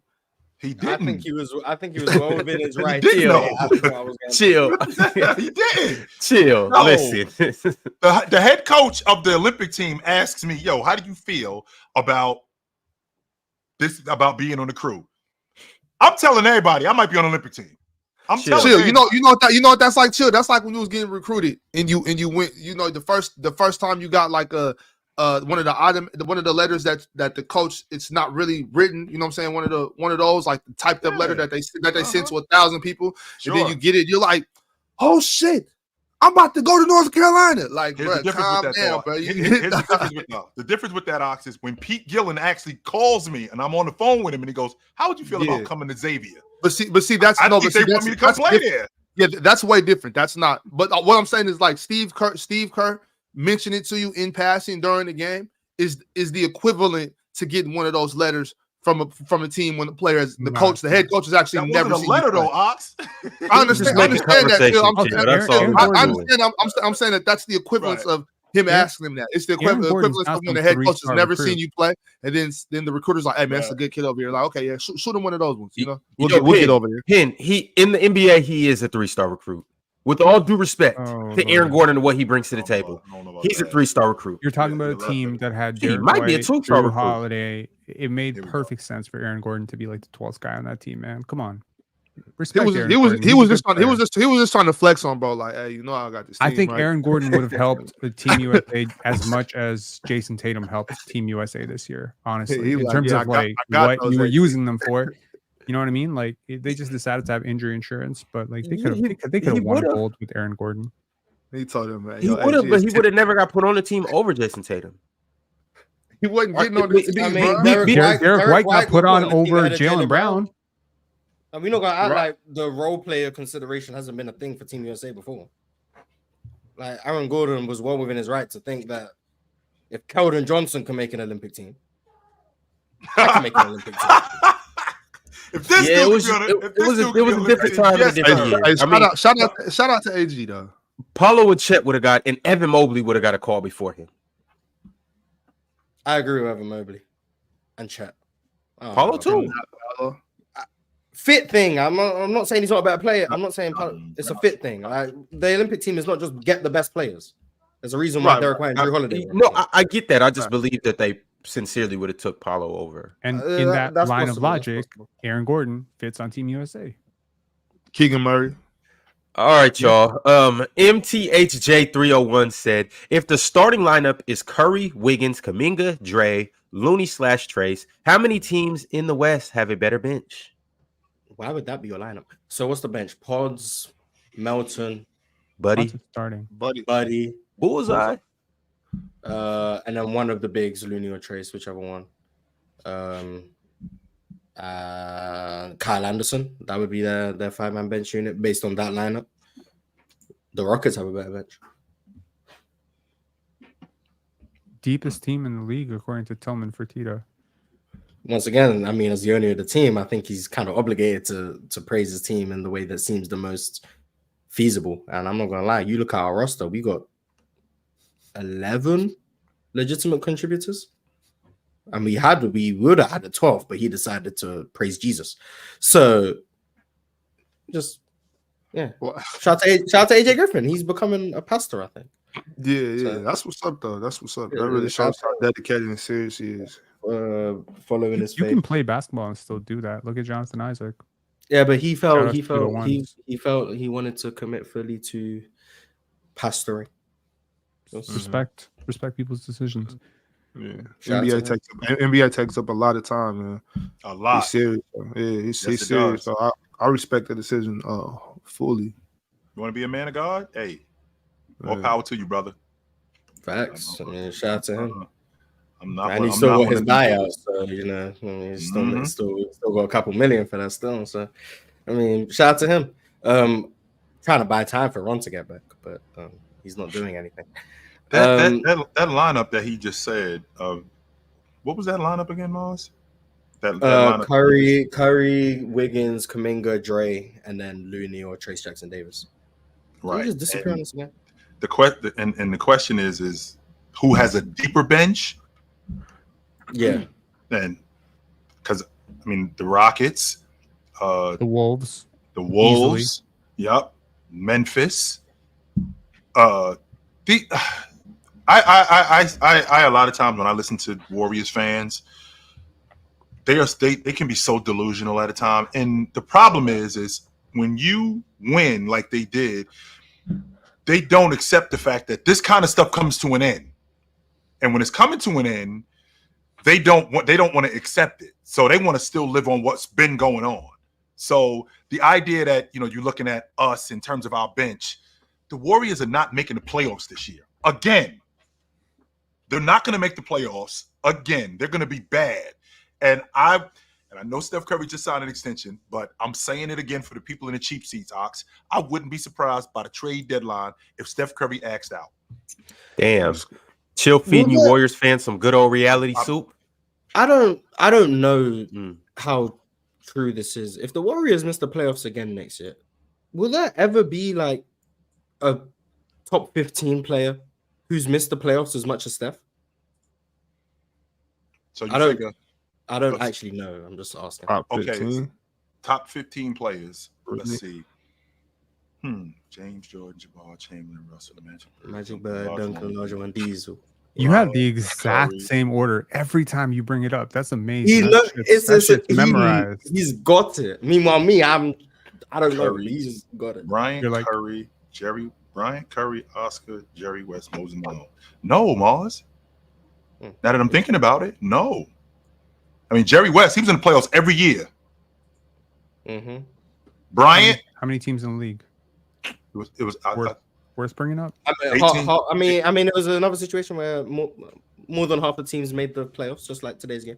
Right. Same thing. So with that being said, Moses, I think they missed. When did Moses miss the playoffs? Well, he was older at that point. It still counts. Just like Steph's first few years. It does. Maybe Moses. Kobe missed the playoffs a lot. No, he didn't. Yeah, the last 3 years, yes, he did. And then and then the one in 05. So he missed the playoffs 4 times.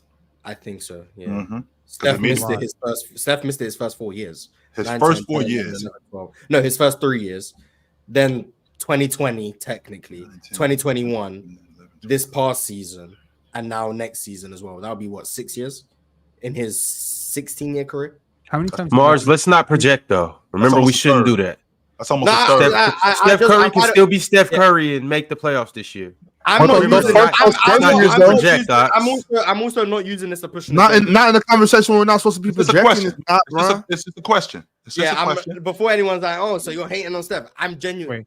My opinion of Steph is not going to change at all. I'm just asking, would he be the top 15 player who's missed the playoffs? I don't think that it's necessarily fair because you have guys like Kevin Garnett, Tracy McGrady, etc., who came out of high school. Then you have guys like Jabbar, who came out after 4 years of college. Duncan came out of 4 years of college. Are we pretending that 19-year-old Tim Duncan could have done what 22-year-old Tim Duncan could have done? It's not fair. Then you have guys who retire at 34. Then you have guys who retire at 39, 40, 41, right? It's almost not supposed to be fair, man. If you come to the league, you're in the league. If you're 19, you're good enough to be here. You're penalizing longevity and coming to the league early with this, right? It's not early. It's not early. You got here when you was good enough to be here. 21. So Steph came in at 21. No, it's not about it being fair. It's about the fact, like, if you're good enough to be here, I'm not gonna be like, oh well, he's a pup. Like, no, he's here.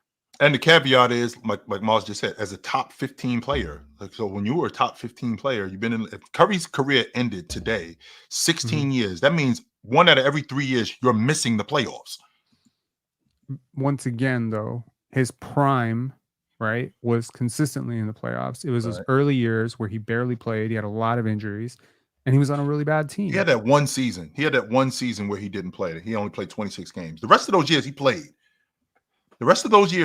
Yes, he did. He was playing 60 and 70 games. That was going on. Yes, sir. Fellas, I got to get into these super chats, though. I mean, he would have missed it 4 times even in his prime, but one was a short season, but 3 times while he was still an elite player. So that's still a lot. All right. One unemployment said Julius and Cat both 2 cheeks of the same unwashed ass defensively. What the? Shout out one unemployment. Knicks fandom 23 said gifted. Brunson is 28. Bridges is 28. Hart is 30. Our core won't be competing in 4 to 5 years from now. In 4 to 5 years, we'll be in cap hell and players declining. That's why they got to win now. They went short term. The Timberwolves went long term. Could you argue that any of those players have like the upside to be better than they were last year? Any of them. Bridges. I was about to say Mikal Bridges. Yep. But I just don't think he's very because he had a crazy down year. Better situation, yeah. I don't think he's going to get better. I think he's going to be able to produce more. I think OG can. I think OG can get. I think OG can definitely get better. Considering, and you talk all the time, Penn, about who OG is as a defender. That's what this team is going to be predicated on. This team is going to be predicated on grit, grind, defense. That's who OG is, and the game's going to get faster. With the game getting faster, OG being a transition player, also, I think that could really help his game. Miles McBride I too. don't love how he moves. OG, like there's always been this sort of thing with him and his movement patterns. It leads to injuries. He's been injured a lot throughout his year, right? So I'll take it as sometimes when you see a front office move off a guy, you're like, damn, that's a red flag that they moved off of him. I think the fact that Masai Ujiri, who drafted him, the Raptors front office that knew him, decided to move off of him. Granted, they got a lot for him. The fact that they didn't see him as a part of this when he's still very young, he's 26 years old, makes me think that there is not a lot of upside on him getting better. I've seen this guy try to develop a pull-up game for 4 years. I love OG. I really do. I value him as a defender. But him being better than what he was last year, to me, is like, it's optimistic. Knicks Fandom 23 said, my concern from this offseason is that we went all in, and I don't think we are the top 3 or 4 favorites. The overall offseason was risky. I think it's interesting, Mars. You brought up a point about Minnesota being basically ahead of schedule. And now, because that's a dangerous place to be in. That's a dangerous place to be in, off the strength that when you ahead of schedule, now that can make you make decisions that you wouldn't normally make. Because now you're rushing, like, oh shit, we didn't expect to be here. We didn't expect to be in the West Finals. We didn't expect to be in the NBA Finals. This could throw a monkey wrench in what we're trying to develop here. Because now, with that window, when you're trying to win, being so small, you might have to get off those players that you're developing and bring in a vet. Because I mean, there's no guarantee that we're gonna be back here in 2 years. And these guys we're trying to develop, we might not be able to develop them like we want to. I think the Timberwolves played it smart, if I'm being honest. They didn't overreact to the playoff success they've seen. Mm-hmm. And they've decided to take the long-term approach when they have a 23-year-old who has the potential to be one of the 5 to 10 best players in the NBA. You don't want to go all in and end up catapult. I don't know the term. Ruining your future for short term. You don't want to jump the gun. You don't want to jump the gun. You don't want to ruin your future and put yourself in cap hell and luxury tax hell, trying to compete now, and really and truly, you're probably not there yet. So they decided to take it slower, slow down a little bit, probably, like I said, give up maybe this next year.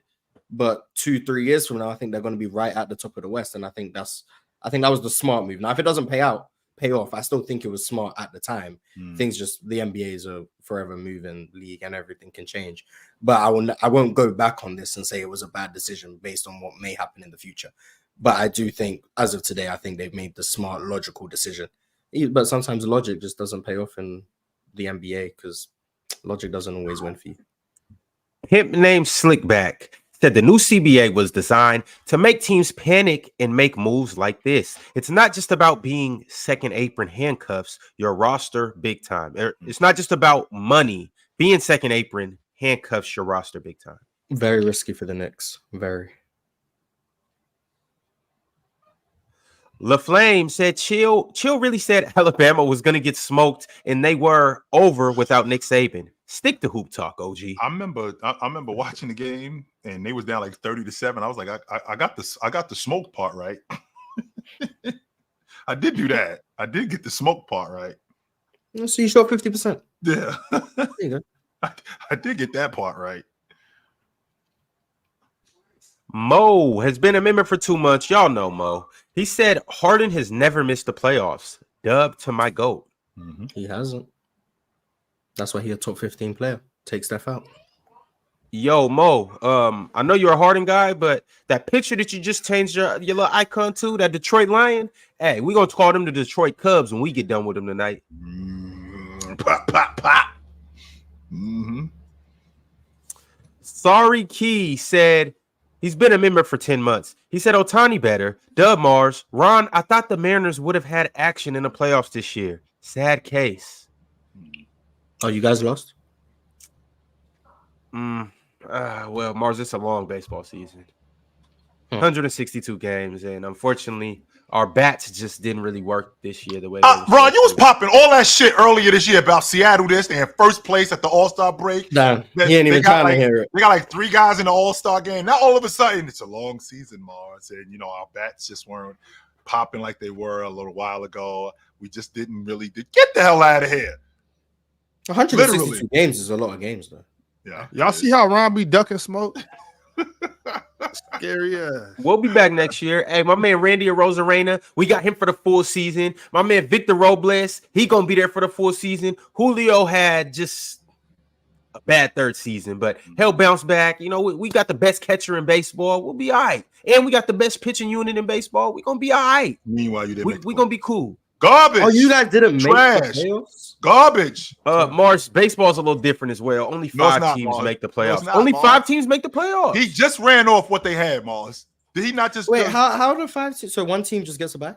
So the way it works is every team. I mean, in the divisions, right? The way it works is you got the AL East, you got the AL West, you got the AL Central. So the winners of those divisions make the playoffs, and then the same thing in the National League. You got the National League East, National League West, and National League Central. So that's 6 teams that make the playoffs. And then you got 2 wild cards. It's not 1 anymore. Now it's 2 wild cards that make the play. Yes. And so what are you talking about 5? But they just changed it last year. My bad. What he did and what Ron just ran off to you about all of I got the best pitcher in the game. We got the best catcher in the game. Pitchers. I'm sorry, you got the best pitching staff in the game. You got the best catcher. That alone should get you in the playoffs. That right there alone should get you in the playoffs. Because you got to score to win games. What is the equivalent to, Ron? What is the equivalent to, Mars? It's the equivalent to having the best scorer in the game and the best defensive player in the game. That's what the equivalent. And then not making the playoffs.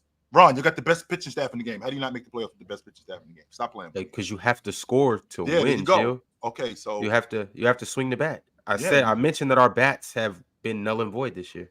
Yeah, well, they weren't null and void before the All-Star break. They wasn't then when you was up here popping all that shit about Seattle. Were you? That's what I thought. Well, either way it goes, the Seahawks are going to win tonight, and we'll be 4-0, and I'll be back to pop big shit on. And then next week, the week after that, guess what? Guess what? It's rivalry week, chill. Gotta come to the Bay. Come get some, Ron. I'm sorry. Keep going.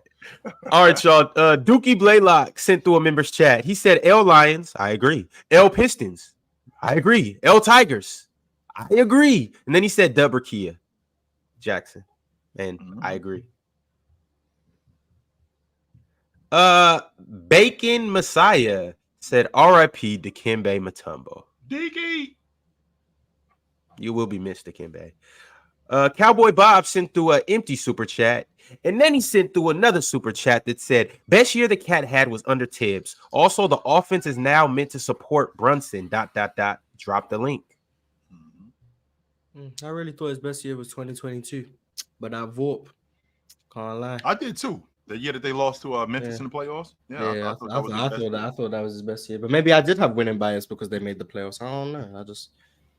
The Vorp exposed a lot, man. Smooth Tube sent through a super chat. He said, Yo, Montrez, real question. Yo, Montrez, real question. Why do you call Joel Embiid a bum for doing a lot of the things Julius Randle does? Sucks in the playoffs, poor sportsmanship, etc., etc., etc. Montrez isn't up here, so. Okay. Pip named Slickback said, Ben Simmons said he'll be back healthy this year. I promise y'all, if this dude messes up Cooper Flag, y'all gonna see me on the 5 o'clock news. I promise. Ben Simmons gonna have his resurgence season at the worst possible time. It's not happening. Yes, all right. Mars, best case comp for Ben Simmons and Cam Thomas. Best case comp. Who would you say they are? Like Super Ben and Super Cam. Who are they? This is about to be nasty as hell.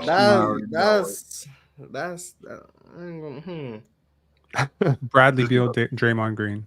Like Draymond Green, a homeless man's Draymond Green. Draymond Green. We like. Bro, if Ben can shoot, he's already defensively like the peak of Ben Simmons. He was right there. We're like Magic Johnson, Draymond Green hybrid. That's what we are. And then how is that better? That's worse. What, Magic Johnson? That's worse. Magic Johnson, Draymond Green hybrid is worse than Draymond Green. But I don't care about Cooper Flag. I don't care about Ben Simmons' resurgence season. Forget Cooper Flag. I don't care about him. You don't need him. Yeah, Mars. There's 29 other teams Cooper Flag can go to. Yeah, I'm gonna be honest, bro. Ben Simmons have a resurgence season. The Nets don't deserve Cooper Flag. Brooklyn would sacrifice Ben Simmons. Oh, he'll get traded instantly. He'll get traded for a 2% increased odds of getting Cooper Flag. Let Brooklyn jump out to a 11-2 record. Okay, Ben Simmons is 22-8. Ben Simmons is out of here. So let's be serious for a second. So if Ben Simmons gets back to the Ben Simmons he could have been, right? Gone. Is that player not better than Cooper Flag? No. Hang on. Ben Simmons was real good. I really like Ben Simmons. I understand he's 27 or whatever. He's on the Hall of Fame. But Cooper I think Ben Simmons was going to be a Hall of Famer, bro. But at this point, it's just take out the 8-year age difference. Do you project Cooper Flag will be better than what Ben Simmons could have been? That's a hard question, bro. I don't even know. I think so, though. Basically, you're asking who has the higher upside, what Cooper could be or what Ben could have been? Yeah. Ben was supposed to be what he was supposed to be. What he was headed to be. Say Cooper has like defensive player of the year type potential. So did Ben Simmons, I think.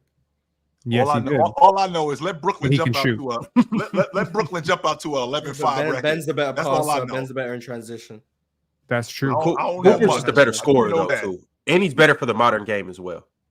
Mars, to answer your question, I'm gonna say Cooper. Only because the way you guys are hyping Cooper up, I'm really excited. I prefer Ben was getting hyped, but Ben wasn't quite getting the Cooper hype. He was getting Cooper's American though, so that helps. Cooper's American. And one and he's white too. Ben was playing at LSU and Mount Verde. Yeah, but long story short, if Ben Simmons is too good, he's getting traded, and he'll get on the traded. Spot, Mars. He'll get traded for literally nothing. Whatever makes the money work, he will get moved for. Brooklyn are trying to lose. Let Brooklyn start the season 12-5. That's 12 too many wins. They'll have to go. What's that? They'd be lucky to start the season 5-12. 0-65. Very lucky. They don't have to try to lose. They're gonna lose. Garbage. But Ben Simmons gonna have a resurgence season, so I don't care. He's not. Speaking of a resurgence season, be back here in 3 months. Speaking of resurgence season, no, Mars, we're not back here in 2 months. We are right now with this resurgence. Mike sent through a members chat. He said, "Watch your back. You never know when I'm gonna pull up." So you know that dude, hey Ox, you know that dude that like at the Apollo that got booed, and then he outside like, "Yo, the mic didn't work."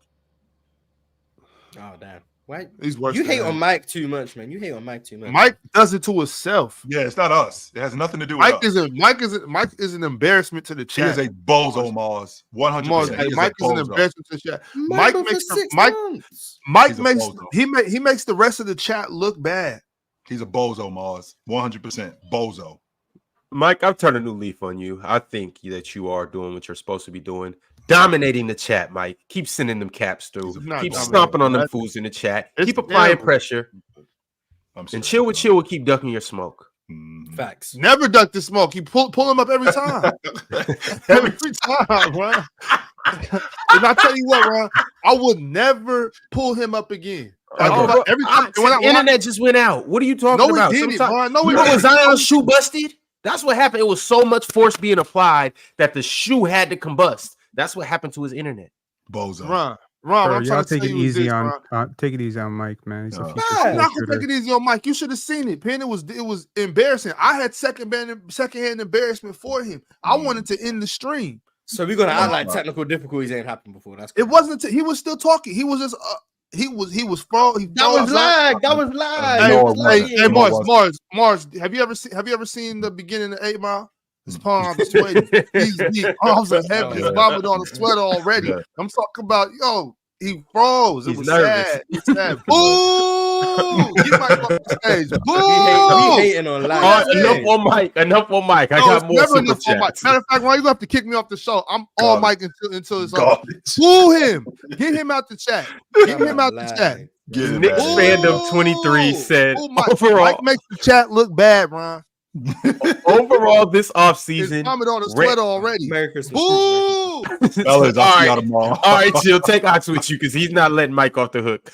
Knicks Fandom 23 said, overall this offseason, Randle plus iHeart plus Dante plus 6 picks for Mikal and Cat doesn't make us that much better. I'm sorry. I'm disappointed overall. When you put it that way, you guys have lost a lot to gain a lot. Exactly. All the flexibility. It's just I could have stomached doing that for Donovan Mitchell. I don't know if I can stomach that doing that for Karl-Anthony Towns. It will potentially age very poorly, especially if they don't win. Oh, yeah. All right. One unemployment said R.I.P. Mutombo. R.I.P. to a legend.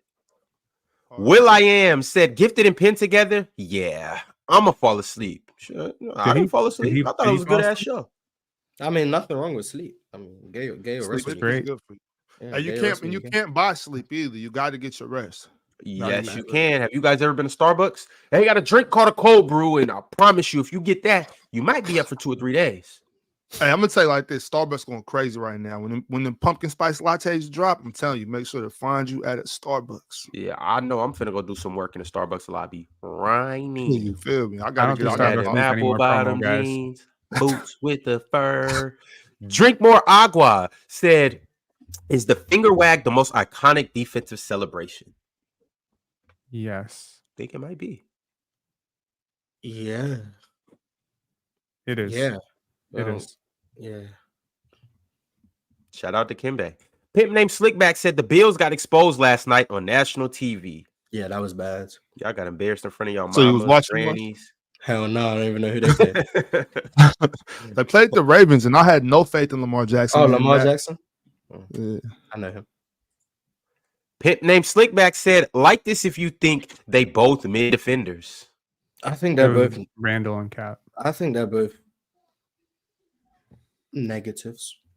Well, like this if you think they're both negatives too. Like it, hater.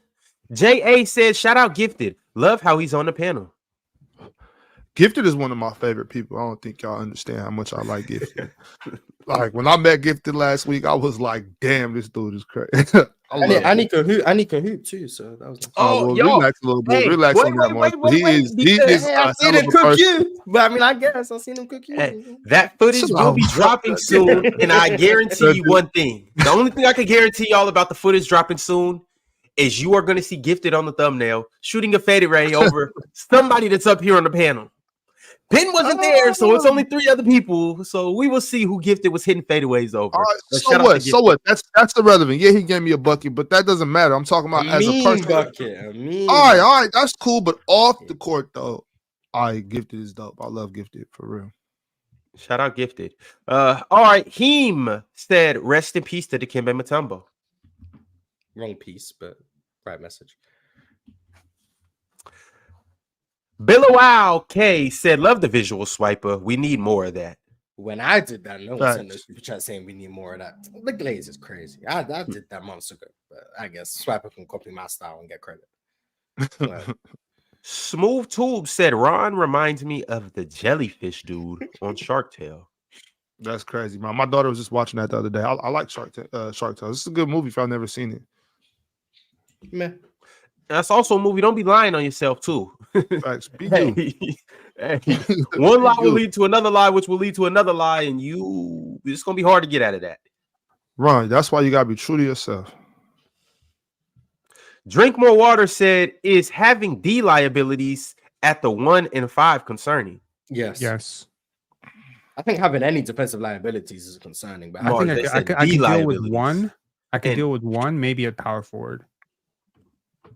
That's the position where I'm like, I'm okay. But the other positions and having multiple, that's hard. Mm-hmm. Yeah. It's just Jose said versatility is just as much appreciated nowadays. It's much more appreciated nowadays. It's much more needed nowadays. It's much more needed, yeah. So especially on that defensive end. Like, I don't like the idea of having to cover for other guys. Like I saw somebody say the wing defense for the Knicks, specifically Mikal and OG, is going to be pretty much what they stand on and them covering for those guys. But to have a really potent defense, you have to be able to guard your own man. You have to be able to stay in front of your man and stay, and provide whatever that looks like for your team. Whatever it looks like, you have to be able to do that. And then if somebody happens to get beat, then you rotate, you switch, whatever you got to do. But you have to be able to guard your man in some capacity. Styles Blackman said, PG said Kurt asked him to, and he was mad too. LOL. And I think PG was well within his right to expect to be on Team USA based on that. I don't know how he thought he was gonna make the team, but I can understand it. But like, I mean, only because JT, Bron, and KD. You know what I'm saying? Not because he's not good enough. I'm just saying, like, where every team is out for blood against Golden State this year. Every team. Yeah, that's a like hidden. That's motivation. Yeah, that's like a sneaky dynamic that teams might be giving. PG gonna drop 50. Aaron Gordon gonna grab 20 rebounds. Jalen I'm assuming Jason Tatum is gonna put up 40. Let's see. If I'm Mike, Celtics might be the Warriors by 70. The Celtics might be the Warriors by 70. If I'm Mike Mazzulla, you know what? I might try my best to not even let them. What's his name? Joe Mazzulla. My bad. Good looking, Mars. Yeah, Joe Mazzulla. My bad, y'all. I would do anything in my power to not even play them against the Warriors. Like, y'all don't even get to play. Somebody gonna get hurt. Y'all doing y'all gonna try to do too much. Like, Jalen and Jason can't play against the Warriors. Damn. They probably still win. Him named Slickback said, Chill, you think the Mets will win today? I think Chill knew that this super chat was going to come, and he was ducking the question. So you know what he did? He left early to go take those one supplements that he has to take. Shout out to Chill, and shout out those supplements. Never mind. DSG Piccolo said, they saying Lonzo going to be ready for opening day. What y'all think he going to do this year? Resurgence. Lonzo Ball resurgence too. Yeah. Lonzo and Ben Simmons in the same year. What are we doing here? Great. Comeback player of the year is going to be a really tough battle. They're going to be fighting for it. Okay. Before we get out of here, I gotta pitch this. We need a parody of Taken called Takeout with Zion Williamson on Vengeance. And we need him on the phone on the promo saying, I have a specific set of skills that make me a nightmare for strip clubs and buffets close to you. Damn. Why Zion just catch a stray at the end of the show? Because this is the place for strays. Plus Takeout, Taken. I couldn't let it slide, bro. Shots fired. Ever since they said he's out for vengeance, I kept thinking of Liam Neeson speaking on the phone about his daughter being captured. But it's Mariah Mills that's captured this time. Oh my, Ron, please tell me, can we end the show? Yes, we can, Mars. We will see you guys back tomorrow. Yo, Pin, we will be doing the Atlantic Division this week, probably Thursday. But maybe I don't even believe you at this point. You'll be invited back. I'm going to show up to do the Atlantic Division, and you're going to switch up on me and say, we're doing the history of baseball. Like, that's what you've been doing. Hey, that'd be a fire show, though. Ron, end the show. I got a disappointment for that, bro. Jeez. Yeah. Ron, don't forget, boo, Mike. We out, y'all. Boo. Merry Christmas.